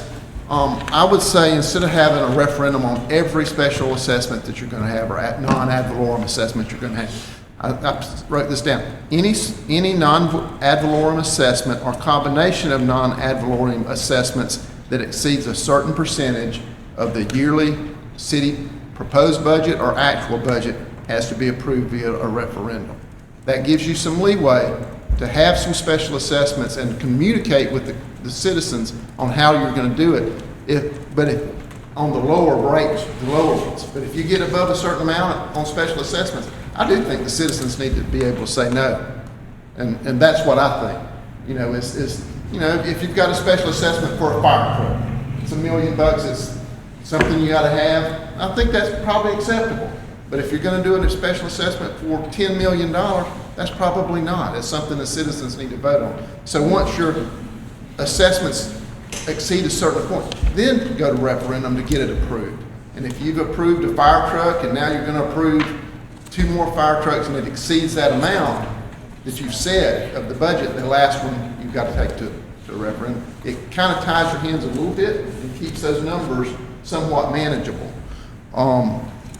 Non-ad valorem assessments, as y'all talked about, some people don't pay ad valorem taxes, period. There's exemptions for disabilities and what have you. If you do it, if you go back to the city water bills, you're going to pay $20 to $26 for every person that has a water meter. That's the guy that's renting, that can barely make his payments each week or each month. You're going to have those kind of things come in. It's going to shift the burden from one set of people to another. I can't say I'm for or against that. That's something that just needs to be considered. But I really think you need to do the 7 things that Ryan's got up there, put them in an ordinance. That to me is where you get into the city. Y'all manage the city. The charter is how the city's governed. Y'all decide how to manage, and that's where it splits for me. I think you ought to put the 7 in an ordinance and pass it. And if they don't, vote them out of office if you're that adamant about it. That's really the That's solution. what you got to do. But I think it should be that should be in an ordinance, and I think that's doable. That's all. I think those 7 things there, thank you, Mr. Bashir. Those 7 things up there, if you take out the referendum, again, with the hesitation of, we don't know what this fall is going to look like, right? We don't know what next year is going to look like, right? In terms of it could be a whole new world. Those 7 things are still core, transparent, guardrails is what you call them, guidelines, swim lanes, navigational beacons if you're a Jimmy Buffett parent head. If you take out the referendum, what you have there is you have non-ad valorem assessment transparency. You might as well just add a word to the end of it, transparency. According to the city charter, before you can add or create a new non-ad valorem in the city of Lynn Haven, the city commission must approve and advertise these 7 defined elements, right? Even that alone would force a much more coherent, common plan, like you talked about. It looked like 2 different plans. Are we funding the whole water department or stormwater department? Or are we doing something to fix stormwater as a project funding, right? If you have to do these 7 things, whether it's stormwater, sewage plant, pick a project. You plan your work, your plan. We as a city and city commission would be required to advertise that and be articulate, and everybody would be on the same sheet of paper. I don't think at a fundamental level that is inherently wrong in any way, shape, or form. It gets us all on the same sheet of music, right? Yeah, I'm completely, I'm not necessarily, I will never say that I'm okay with giving the residents of Lynn Haven less of a voice. I will never say that, okay? But what I am going to say is that items 1 through 7 become easier to comply with when a non-ad valorem assessment funds a project, not a department. And to quote Mr. Finch here, Lynn Haven is trying to get the toothpaste back in the tube, okay? We have went completely crazy with the way we're doing and our thought process with non-ad valorem assessments. Why? Because we're now funding an entire department. So tell me what a defined start date and end date would be for the stormwater department. All right, so this is what I was gonna say. As Mr. Schweitzer was talking, I was trying to bring this up, and I went through my emails, and I found the original slides that were presented to us by Stantec. All right? So defined start and end date. Well, there was a defined start date. I don't know if you can really say there was a definitive end date, but they did show 10 years of funding. Brief description of methodology of assessment. I wouldn't say brief, they went into great detail of the methodology. They described each one, whether it's a business, whether it's residential, and the different tiers, they went into all that. Estimated specific cost per year by property. And they used some examples of different properties about how much they would cost depending on how much, what your square footage was. They went through all that. Total project cost, annual and overall. And they had that in here. And I totaled it all up. It didn't give me a grand total on the slide, but it was about $7.839 million for 10 years. That's the information we were given at that time, okay? I don't want to go back and say other things, but that's the information we were given. So that was given to us. Specific statement on usage of funds, well, that's pretty clear. On non-ad valorem, you have to do that. Limit on annual increases, we didn't have that. And, you know, that goes back to my point of how I feel about enterprise funds. And then specific client compliance and oversight requirements, which there is specific compliance and oversight requirements with non-ad valorem. So almost all that information was given out 5 workshops. I just want to make sure, because you're making it sound like, well, this information wasn't given. Yeah, yes it was. So you're saying that you were told the price to fix flooding in Lynn Haven in 2021 would cost $7.1 million? Is that what you're saying? 7 point, what did I say, 8? 839. So This is what was presented. Right? So if we were going to spend, if we were going to generate money and pay to fix the flooding in Lynn Haven, and it was going to cost $7 million, we're 5 years into this endeavor. First of all, why has it not already been fixed? Second of all, with the 10-year plan, what we're saying is that in 5 years from now, the non-ad valorem assessment is going to go away based on Stantec's plan. That's why, remember I told you that it's been told to me now, well, it was never the plan to fix flooding. The plan was always to fund the stormwater department. Wait a second. No, that doesn't sound Telling you the information we were presenting. I know, and I'm saying, so here's where I'm going with this. We know today way more than we knew in 2021, and I think the Commissioner Warwick just hit the nail on the head. He had very little information, okay? And this thing has morphed year after year. It's snowballed, and it's now grown into this $2.7 million check that the residents of Lynn Haven are writing to the city to fund a department, and we've got $100,000 left at the end of the year to fix flooding. That's what this is designed to address. These conversations that we're having would have never been had this not come up. So what we're asking for is not unrealistic. It's got to be addressed. The way we're doing business now is not sustainable. It is not sustainable. So again, items 1 through 7 become completely easy to comply with when you fund a project and not a department. You cannot fund a department and answer items 1 through 7. So in theory, what you're projecting or suggesting would be that the department is funded through, say, the water bill, and then projects would be funded through non-ad valorem. So here's what I'm saying, and we keep going back to the water bill and all this other stuff. I'm glad that Mr. Warwick brought up the fact about the general fund and the enterprise fund. I'm telling you right now, the stormwater department should be in the general fund because it's an unquantifiable department. Why are we not funding the IT department through non-ad valorem assessments? Why are we not funding the police department through non-ad valorem assessments? The fire department? Because those, Commissioner like I salary. said from the beginning, those are community-wide type services. Stormwater is a community-wide service. Everybody in Lynn Haven has a stormwater coming off their property, right? You can't quantify it. There's a reason that I'm paying more for dirt than I am for impervious surfaces. We fail. Matter of fact, the first 3 years, and I had to bring this up during the commission meeting for it to get changed, it actually said in the resolution that if you had 0 impervious surfaces on your property, that you were exempt. Do you believe I paid stormwater assessments for my 0 impervious properties? Absolutely. Mr. Obo said it was a Scribner's error. No, it was not a Scribner's error. It was a major legislative change that happened that we didn't even know about. So this thing has been screwed up since day one, and we got to get the toothpaste back in the tube. I don't disagree. We have to have a solution to fund the But department. that's Is not that decided tonight, though. Yeah, It's yeah. not decided in the charter either.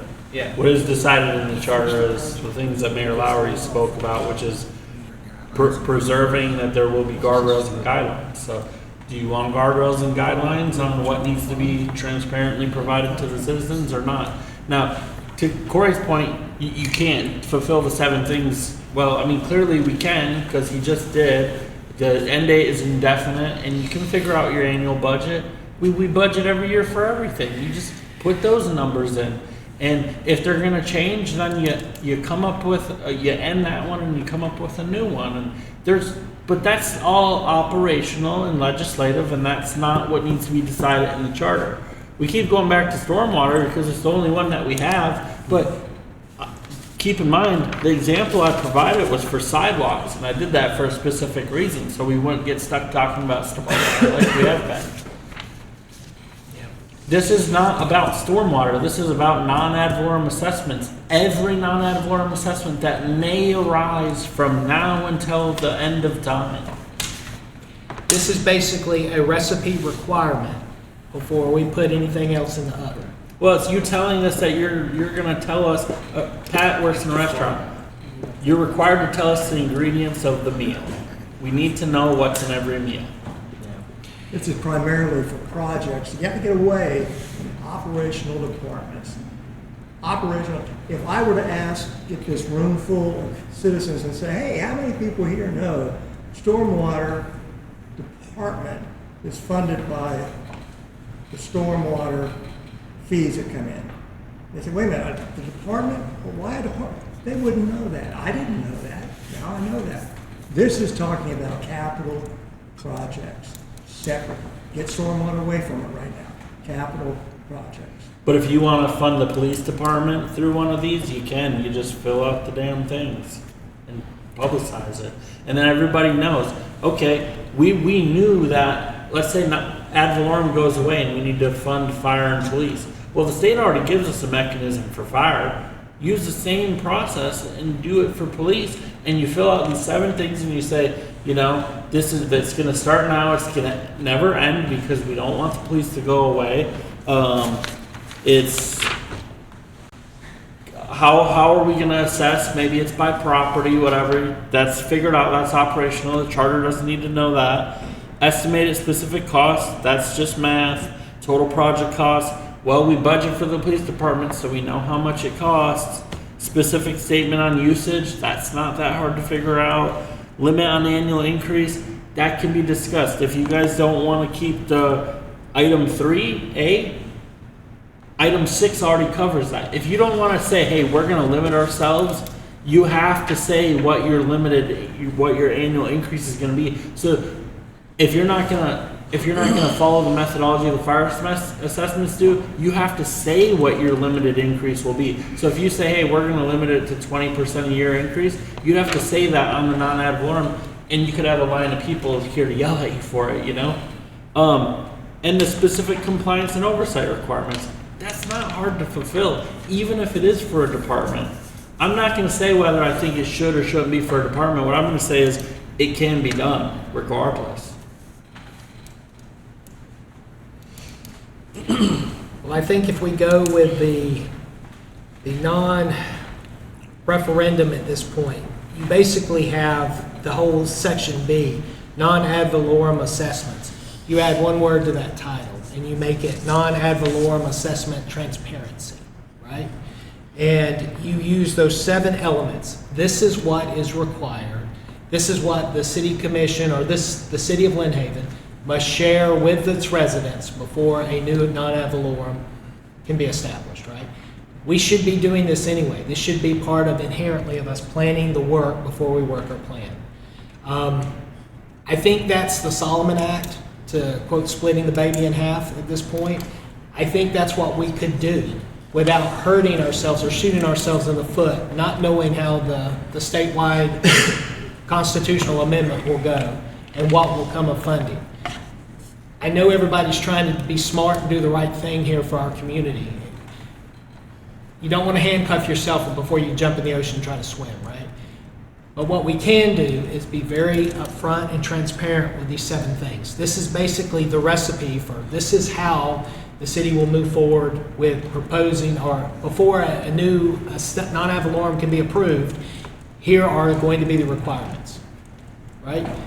Interestingly enough, if we have to renew and reapprove the current stormwater, which in my understanding, council, is every year we have to do this, right?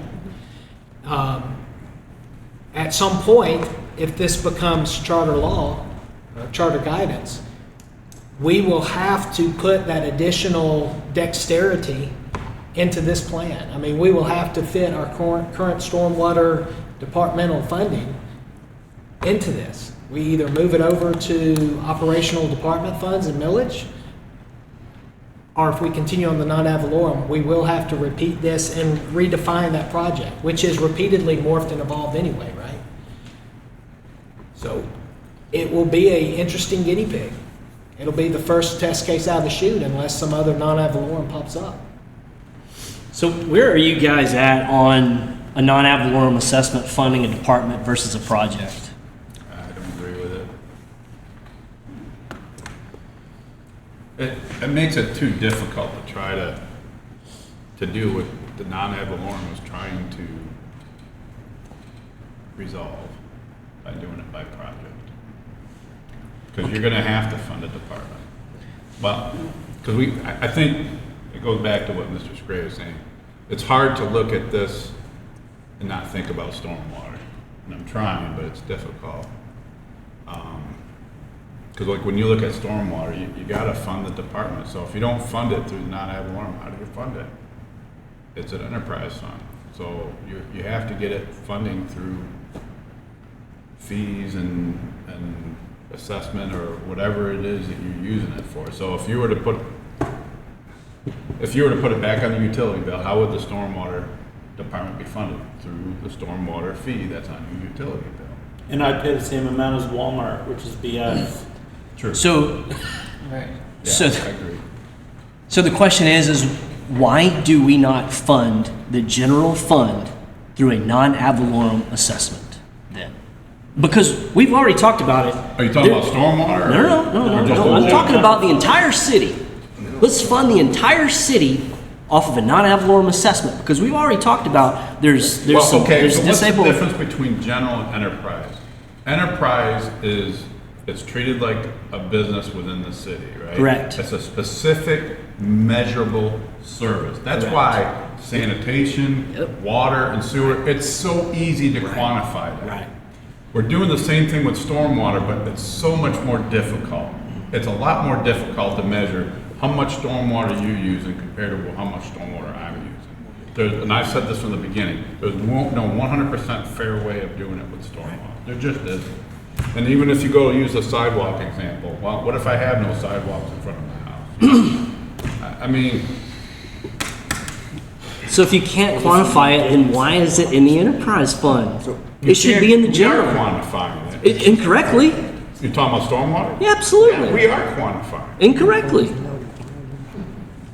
All right, well, how would you do it then? I would move it to the general fund. No, Well, I'm just telling you, I would move it to the All right, general so this- fund and this is fund the what I looked department up. off of the general fund. Because I looked up that question, and this is what it gives me. It says, stormwater is typically set up as enterprise fund because it behaves like utility service similar to water or sewer. And here's the key reasons. It provides a specific measurable service. It can be fee-based, not tax-based. Cities charge stormwater utility fees. For us, we charge stormwater assessments. There's a legal distinction, especially in Florida. Fees must be tied to a service received, not general government activity. This helps avoid being classified as a tax under Florida Constitution. Financial self-sufficiency, enterprise funds are supposed to cover their own costs, not rely on property taxes. And I think that's the key thing, is when I look at this and I look at the pros and cons of it, where is it at? Oh, here it is.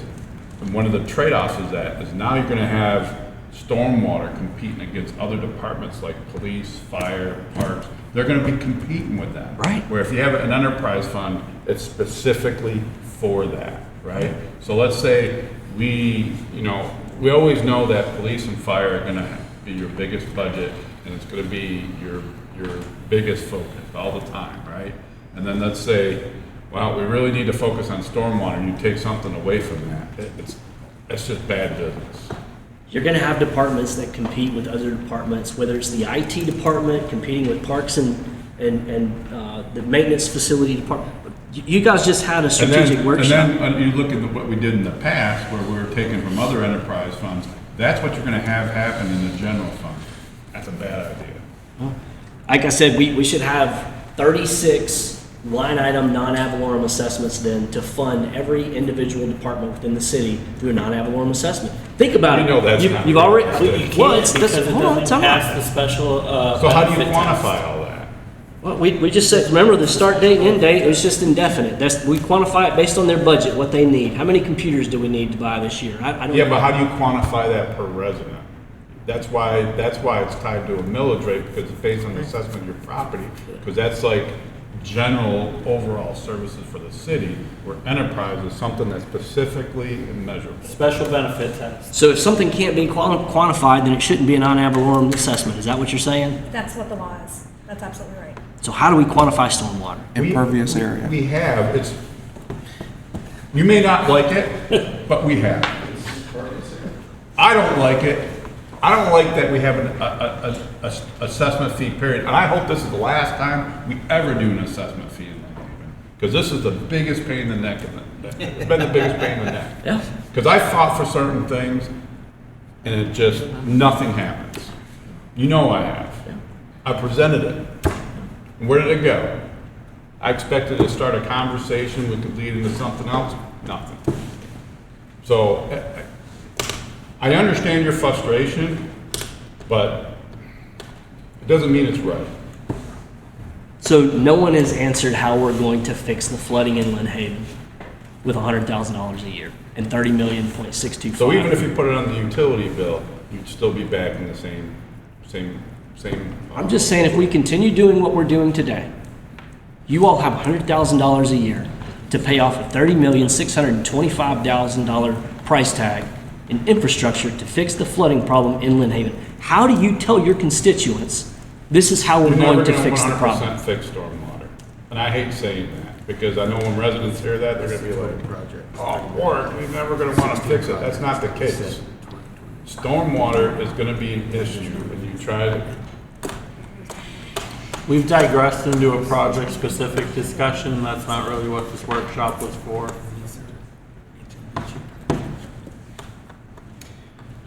Well, I don't know that we have an answer. I wanted to make sure both commission and committee got heard. And if there's any other commissioner or committee member that wants to speak up, please do. I do know that the chairman and the vice chairman have asked a couple of times, a couple of different ways, what appetite the commission does have. And I'm genuinely curious how my three brothers and commission sister feel about these 7 items as some type of transparency requirement, regardless of the rest. Take away the handcuffing of the referendum for a moment. What do y'all think about requiring, whether we do this as an ordinance or as the city charter write-up?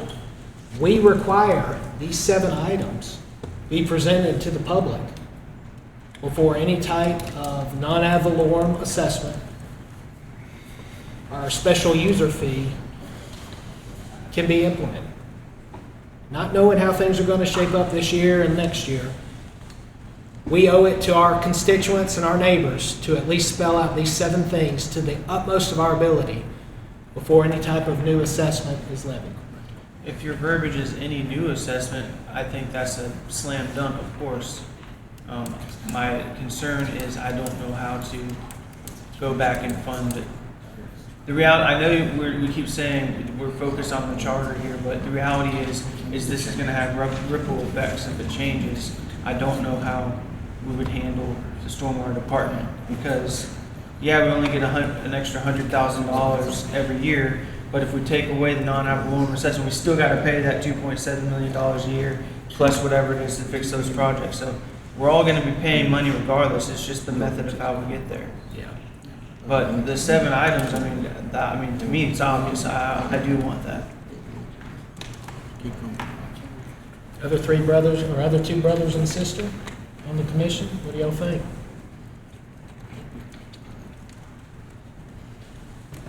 I personally would agree to it. I don't know if ordinance versus charter is one way or the other. Anything that would help the residents understand what's going on, that we can explain. The whole water issue, I don't know that will ever be explained. We're at water level, you know?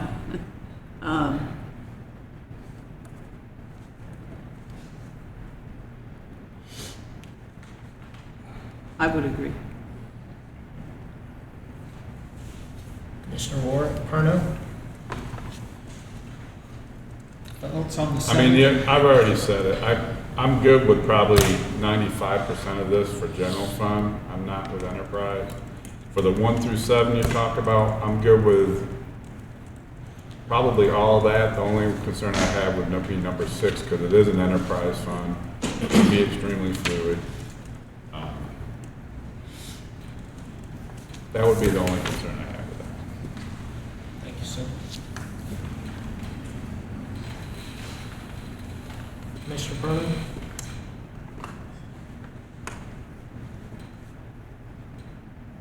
I'd be good with it, only in the, ordinance. I don't think it needs to go to a referendum. I mean, because we could settle it and make it the way it should be through ordinance. And why would we have to spend a bunch of money to put it on a referendum for people to say yes or no to it when it's a good thing? We're all sitting here saying it's a good thing. All right. But before we go any further, the whole angle of attack everybody used tonight about saying that the assessment shouldn't fund a department versus a project or Chris, you were in stormwater and public works before, and I don't mean to put you on the spot, but I've sat at many a meeting where you've done the stormwater update, and we're talking like the $2.6 million is being, it's not being wasted. It's being used, and it's being used with great diligence, and a lot of progress has been made in stormwater with it.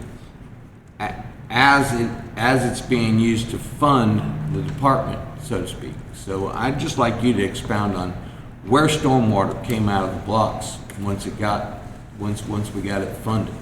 And so once we put it took it off the utility bill and made a non-ad valorem, we can't use the word fix because we will never fix stormwater. Commissioner Tender said it right. We're at sea level. We're influenced greatly by the tide, by storm surge. So fix is not the correct term to use. But look at the money that we have put into the stormwater maintenance since 2021. We don't have those calls of all the rain and people have, they're concerned about the stormwater is about to come in their house. We have been able to utilize the non-ad valorem to dig the ditches. You all just approved a new contract that we've had for 5 years. We've just approved the second contract to be able to dig ditches. We've been able to replace multiple culverts that were failing. We've been able to purchase equipment that we needed to maintain the stormwater department and stormwater collection system. When we talk about letting the public know, you know, the specific cost per year and what the project cost annual and overall was, the workshops that Commissioner Warwick talked about, Stantec utilized the CIP, the capital improvement list, for everything that was in there. So all of those projects were presented.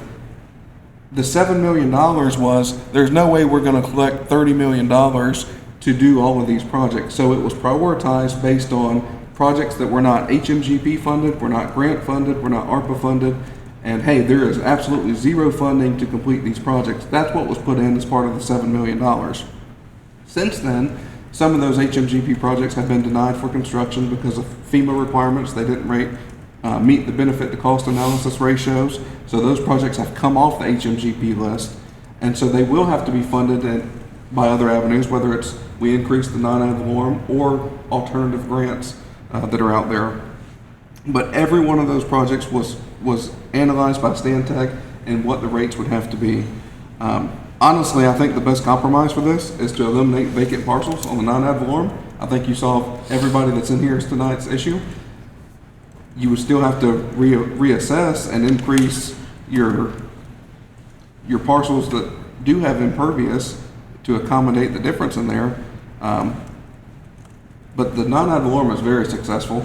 If we go back to the utility bill, it's not fair at all to do it. Commissioner Warwick also said, this is the fairest way. Is it fair? Not 100%. It's never, stormwater is never going to be 100% fair across the board. But if we put this on the utility bill, the single parent who makes $40,000 a year is paying the same as not only won't, we could do commercial totally different, but the same family who brings in $400 grand a year in combined income and lives in an $800,000 house, that is not fair to collect the stormwater in that way. Why wouldn't you be able to do the same 4-tier that we have now on a water bill? Well, we would have to have additional software, hire additional staff. You're getting rid of all that.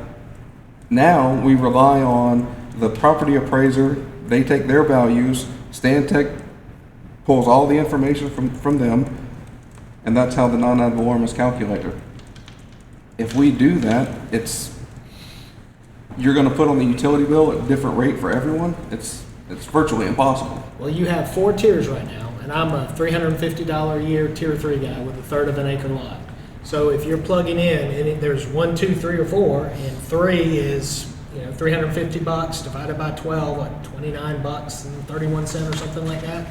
If I'm a tier 3, how would you not be able to do that with minimal and still have that fair share? Because whether I'm living there or I sell it to somebody else and they're there, the logic behind how you assess that is still there, right? Unless something gets torn down or built up, which would go through permitting review. You would have that.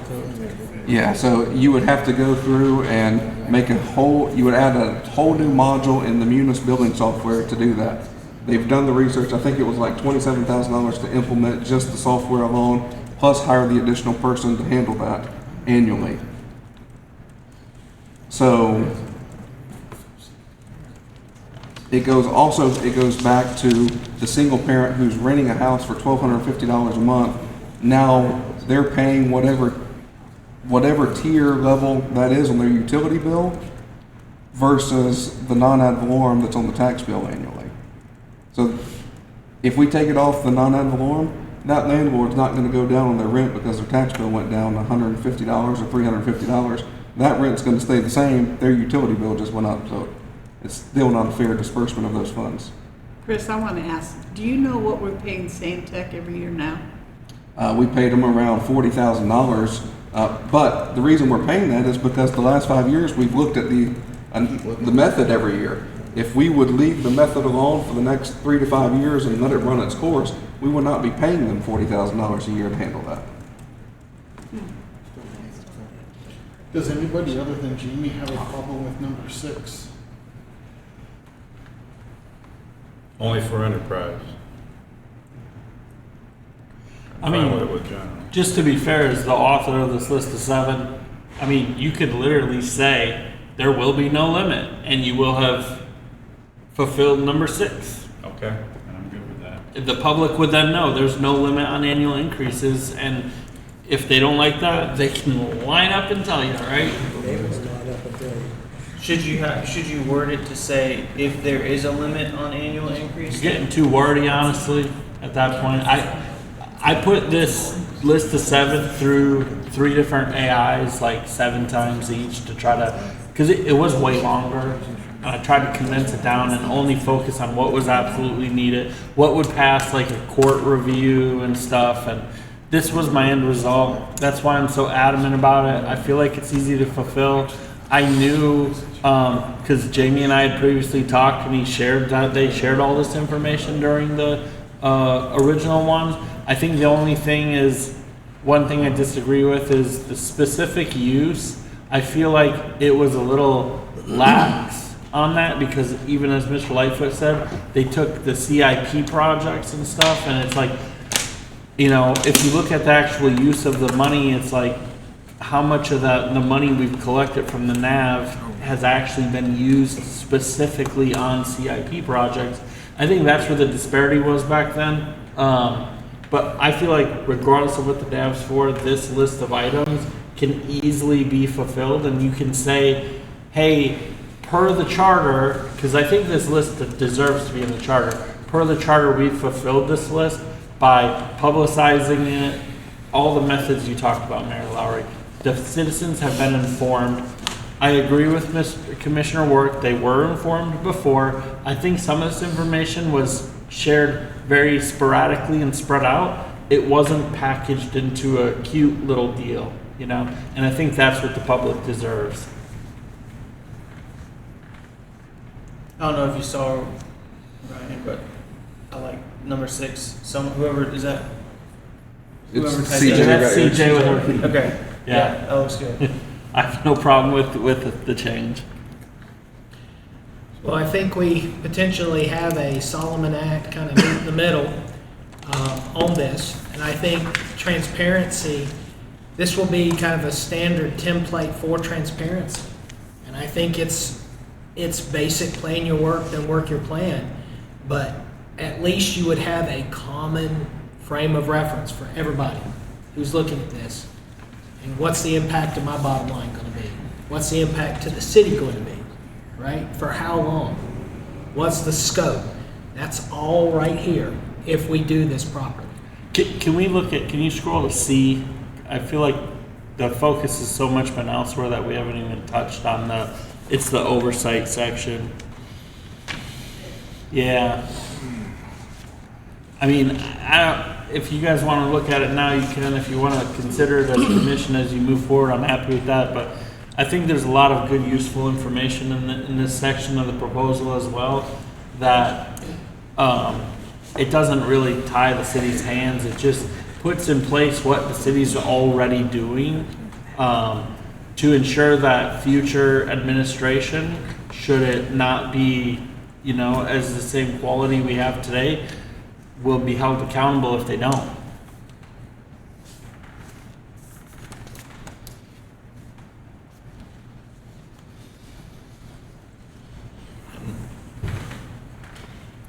Counselor, how is this not already a state requirement for, because this seems like this would be a state level guardrail. So I think it is. Special assessments by their nature are dedicated funding streams. So Kiki already has a method for accounting, and she went over this language, and she can confirm that she is already separately accounting for how these revenues are collected and how they are being used. This may be duplicative of what the state is doing. I think the Charter Review Committee is trying to make sure it is always true in Lynn Haven, regardless of what the state requires. Is that a fair statement? Yeah, we talked about that in the meeting, and we touched on pieces of it that were duplicative. There's some stuff where we expand slightly versus what the state has, and so it's kind of one of those things where even if, you know, our representatives in Tallahassee decide in the future to be more lax, Lynn Haven won't match that. We would still be held to the same standard we've put in our charter. Because I think specifically, Ms. Myers, I forget which element it was here of this list, but I know at least one of them, we aren't specifically, So the statute doesn't require an annual public reporting, yeah, for instance. And the charter committee believes that that is important for transparency purposes, that they don't get it from the budget and they don't get it from the budget summary. And so they would like to have an assessment annual report to show how those funds were used. I'm good with I that. think that's fair. I'd like to add is I'm a big fan of if you can add to your ordinances or charter something that if I go to find something, I don't want to have to go through 17 documents to find it. If I can just go to how does Lynn Haven feel about this? How does Lynn Haven run this? I can just go to the charter or to their ordinances and find it, because I know the true meaning of a charter and ordinances and all that is to legally make the rules, but I'm also a believer that it should be for the public and the citizens to be able to read the way our city is ran. And so even if this is in a state statute, I still would like to see it in the charter so I can just, for people that want to know how the city of Lynn Haven functions, they can just pull open that document and it's right there. I will say too, you currently have an assessment ordinance. That it's not codified, but it is specific to how you do assessments in this city. And so someone said earlier, this can just be an ordinance. And you do already have the architecture to insert some of these things straight into that legislation. This makes sense. This looks like something you would put in a charter, though. This would be a firm, hard guardrail, right? And it's very specific, but it's very general in application. that's kind of my sales pitch is how often do we did the charter review committee, 5 years ago? And, if it's going to be done every 5 years, it's not easy to change, right? It's meant to not be easy to change.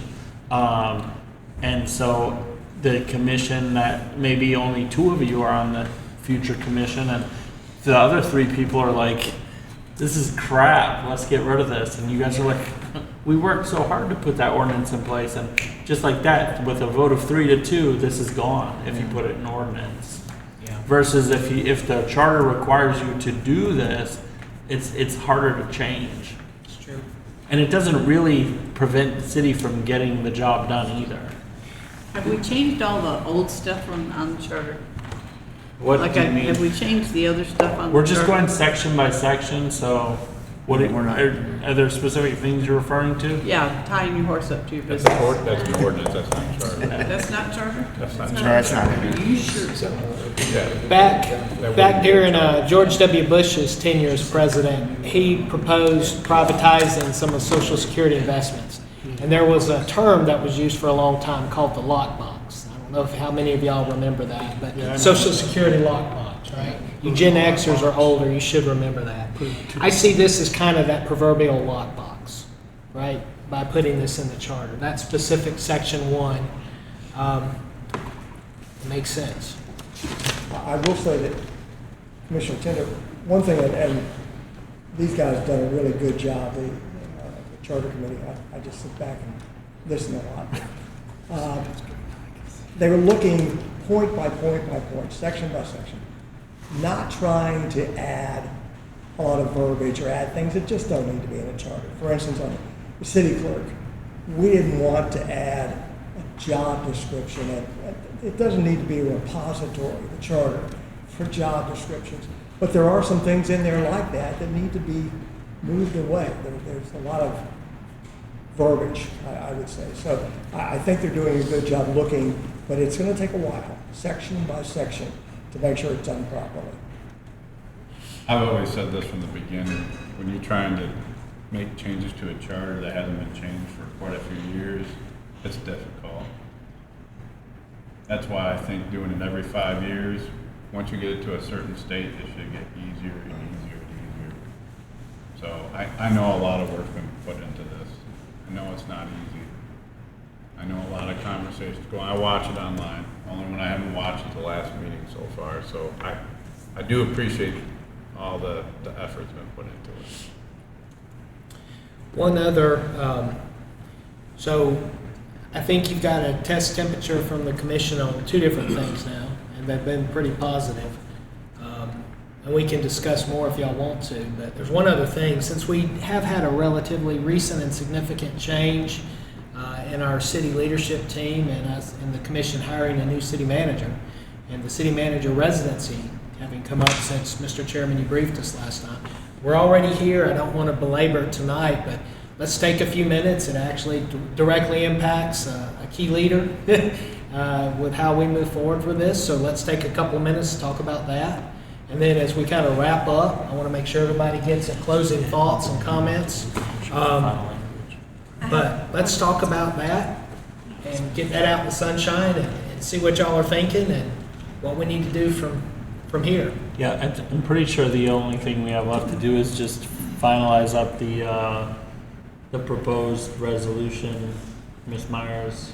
I didn't do a resolution. I did do an ordinance. And I did some draft ballot language for y'all to consider. Yeah. But I didn't do a resolution because it's going to be up to them. Yeah, in lieu of workshop, we were going to have a regular meeting tonight, and we would have visited that and voted on the final thing to send forward to y'all. It kind of mimics with what you guys kind of already, I guess, what you guys already touched on in the commission meeting, which was to effectively you guys would effectively set a term in which the candidate would need to relocate. And geographically speaking, I think we, much to my reluctance, we settled on anywhere in the county. But you guys obviously would be able to further restrict that as the hiring party if you wanted to. Yeah, so we actually did not give you all the ability to determine how long the individual should establish residence within 12 months of appointment within Bay County. That's what we settled. The idea is that there was discussion that, well, maybe it's a radius from town hall or city hall rather. Maybe it's a driving time. We went through and we peeled back and tried to discuss that or whatever. Well, maybe we say that the commission decides where the city manager lives. I know a house. So the intent there was to, in a sense, not necessarily handcuff the commission, but standardize the procedures in which the city manager residence would be established or maintained. What we didn't want to happen is 3 commissioners didn't like a city manager. There's not enough there to vote to fire him or her. So you know what? By George, we're going to come up with a rule that we'll force him out, and we're going to say you have to live this distance from City Hall. 3 of us are going to vote for it. 2 of you won't, so we'll win, right? So that's what we're trying to prevent. You got to live in Bay County. You got to establish residence within 12 months. It's very simple.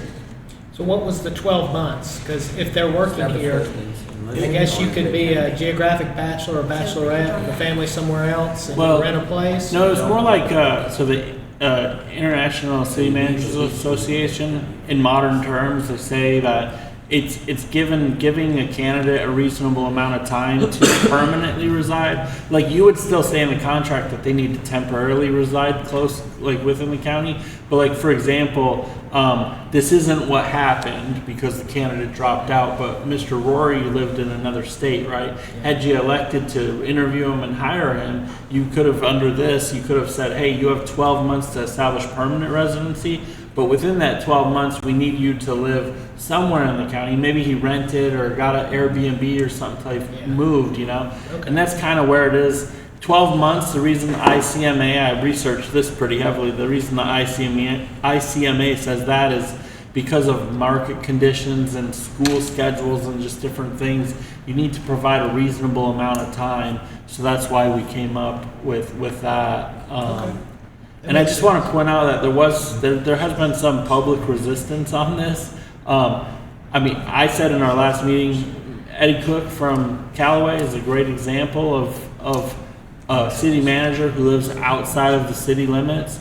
that is a strong and adamant advocate for the city they work for. So to say you have to live in city limits is surely not accurate, you know.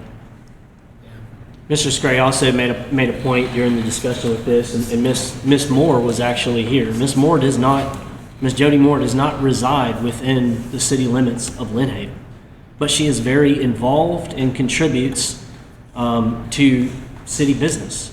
So it's unfair to say that you have to live in the city of Lynn Haven in order for you to care about what goes on in the city of Lynn Haven. We have individuals that come to our commission meetings.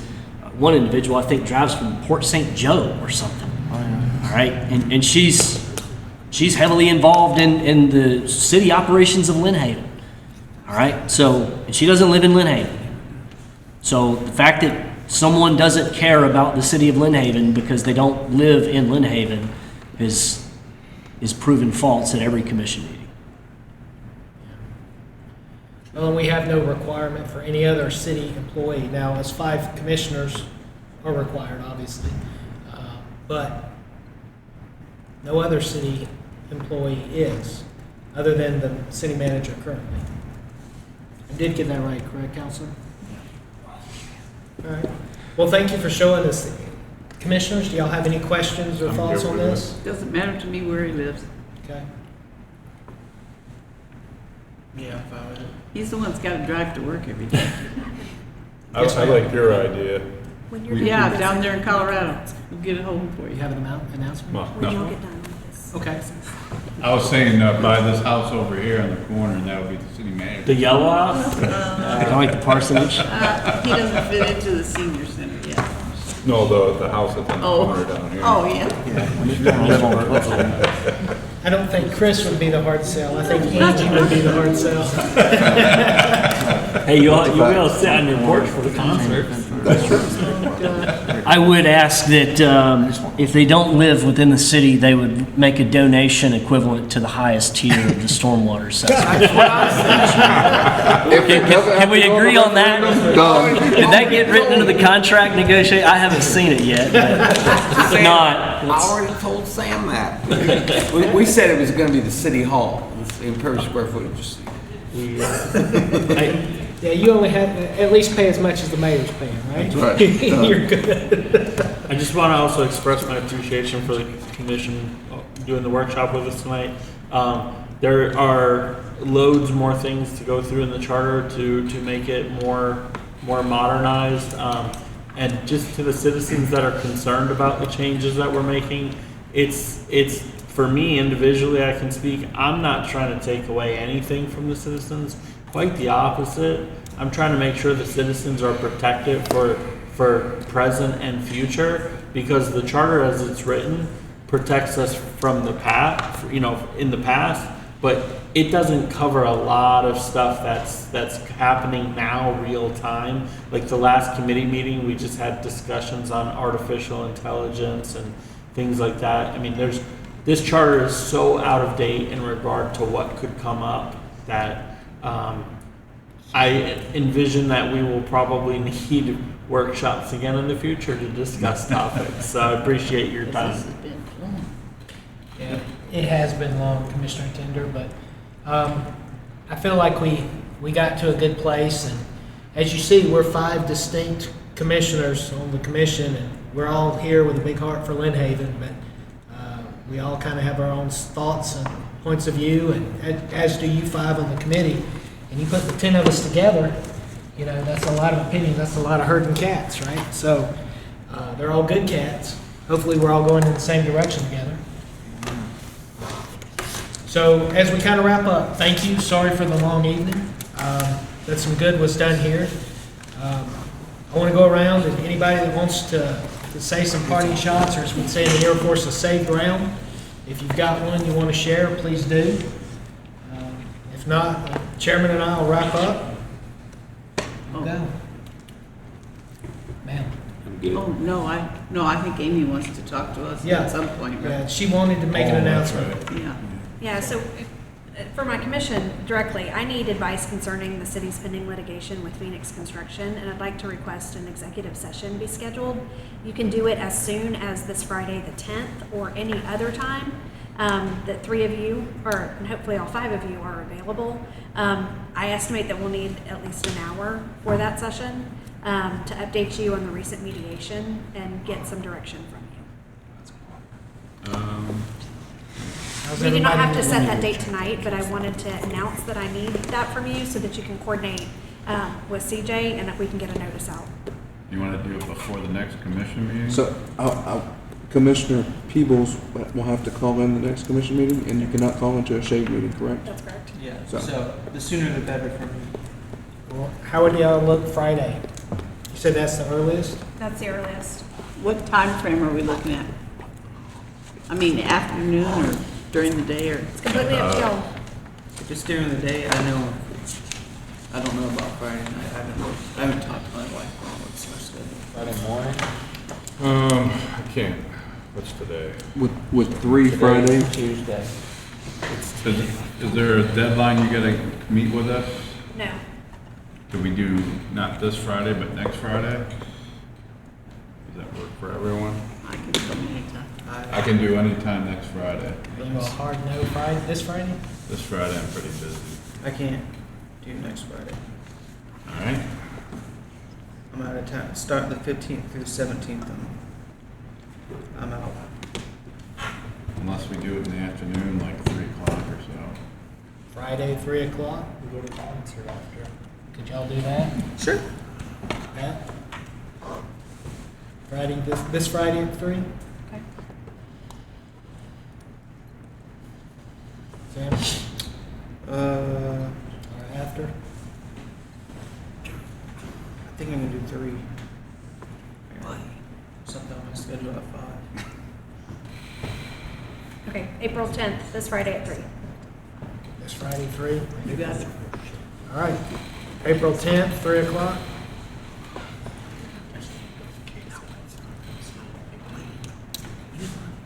All right, we'll get this notice out and get a court reporter. The only people who can attend that meeting are Chris, myself, Insurance Defense Counsel Chad Dunn, and Ben Andrews, and then the 5 of you. We will have a court reporter here to transcribe our discussion, which will become official public record when the litigation is complete. So everything we say will be public record. Everything you say will be on the record, but Right. that meeting will be private with just us. Right, but afterward, everything we When the say- litigation is completed, all of that is open record and subject to inspection. Okay, so it won't be public record until after the trial? or After the litigation is completed, however that concludes. In the shade. Brother? Thank you. I have In the to, shade. I don't want to. Friday at 3 it is. Thank y'all for that. All right. Any closing shots for anybody? David, Jamie, I appreciate y'all. Y'all been kind of quiet over here. But we really appreciate y'all being here. Ryan, Mr. Chairman, kind sir, all of you guys, we really appreciate the diligent work y'all are doing. This is not easy stuff. But we appreciate what y'all are doing for us, for the city. Y'all got any closing comments or thoughts anybody wants to add to the team before we ready break? Mr. Chairman? No, as far as this, the one deliverable with the non-ad valorem, I mean, I'm what I see is that this is done and that it's going to remain with you all. I don't think that this is going to get kicked back to the committee to make any sort of changes. But if I'm mistaken, please let me know. The idea is that, again, we provide you all with these deliverables. If there are some things that need to go back and forth, that's fine. We can do that. But I would just ask that you all make that very clear to us that that's getting kicked back to us for revision as such. Just FYI, how many things are you planning for referendum? For August, you mean? Yeah. Like, is it gonna be like 6 or? No, well, so I think, I proposed, the deliverables was 3 during the last commission meeting, and then tonight we just gave you a 4th one. Okay. So Mayor Lowry asked us to address not Mayor Lowry, the commission asked us to address the city clerk position first. That was why we were That stood was up, the right? whole reason we. Yes, so the idea is that we're not going to just hold on to these things until, I believe, 1 June was the date, right? For the August 18th. That's right. So we're going to hand all of this stuff to you all. How much y'all decide to put on the ballot, if any at all, is up to y'all. We're simply going through, conducting the review. As we finalize these things, we're providing it to you all. You all can prioritize, put on ballot, or whatever. Ultimately, y'all get to choose what to put on the ballot and when. So, because you'll have two chances. You can do it first go round or you can do it the second go round, but you get to choose. And even if you say we're definitely going to do some version of non ad valorem, you may break it up into 3 or 4 questions on the various different elements of it. So deciding what charter amendments you want to adopt is question 1, which you'll do by an ordinance. And then how you want to present that to the voters on a ballot as a resolution you will adopt separately. And they're 2 separate pieces of legislation that do 2 separate things. Ultimately, it's up to you. They can give you a fully prepared ordinance. You can still modify it however you want to. It's your ordinance ultimately to adopt, but they are trying to give you a complete, fully vetted product so that your work is as easy as possible. So going forward to August 18th, which is going to be a free election for us because we're piggybacking on the state primaries, we will have the city clerk is the intent right now, without a doubt. I think we're all in violent agreement there. We could get the city manager living requirement adjustment on there easily. And whether we do a non-ad valorem assessment transparency or not, that's a possibility. What's the 4th? What am I missing? I think there's one that's like, it's like some generalized changes. It's not like it's not like one specific topic. It's like some various nuanced changes that we had found that were needed. Y'all have spent specific time on the appointment of department heads. Yes. But you haven't finished that entire article, so that has not been fully baked, voted on, and put into an ordinance that I think is ready to be delivered to them. But that isolated section, I think, is complete. So we established officers and Directors. not Department heads? directors. It was department heads. We had basically identified that the officers within the city works and reports directly to the commission. The department heads are called, I don't have it in front of me, but they report to the city manager. So there's kind of some delineation there organizationally as to how the city is set up, with the addition of the city clerk being an officer. So some of it is kind of, I don't want to say clerical in nature, but it's kind of organizational in nature. So I could go back and look at the slides that I briefed you all, but it basically covers everything that was proposed. And we also specified who within the city is a dedicated whistleblower recipient, because that wasn't something that was defined. So we wanted to go through and define that. So we did that, and it would be the city manager, the city clerk, should that go through, and the city attorney. And the commissioners. I believe, any member of the commission too, I think is what, did we include that? I think so. So is that 4 or is that 5? Because you said I have to go back and look at the slides. I mean, I briefed you all on the deliverables that we've provided to you all. Whatever was in the slides, that's what we've provided you all. I believe the whistleblower stuff in the department, that was all one, so it was. Yes, there was one large It was item. just the 4. 4, okay. Yes, ma'am. I just wanted to say, I appreciate you guys because I learned a lot tonight, really. And I appreciate it. Thank you. You're welcome. So, city clerk, non-ad valorem assessment transparency without the referendum, right? The city manager residency requirement, and an administrative housekeeping is what we're currently looking at, Yes. with whistleblower and terminology of officer versus department head or something like that, Yeah. right? The leftovers. Yeah. Advice and consent confirmation. Yes, that was in there. Have you sent the commission the ordinances that capture Oh, I sent them to CJ. Okay, so I think that's probably the piece that's missing.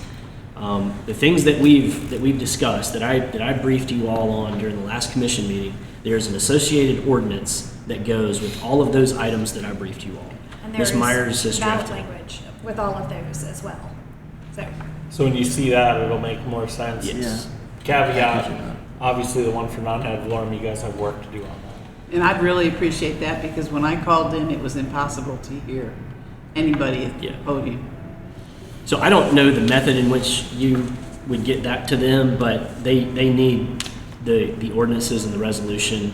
That the only one that we've not done a resolution for ballot verbiage on is the non-ad valorem, and I believe we did it on the residency. I did ballot language for Did residency. you? Y'all haven't Okay. seen it yet. Okay, we've still got to close that one out. Let's not get ahead of ourselves. We still got to slap the table on both the ordinance and the resolution for city manager residency. But everything that I briefed you guys at the commission meeting, there is an ordinance and/or a resolution, with the exception of the non-ad valorem assessment, that needs to be in your guys' inboxes that will clarify what it is that you have on your plate.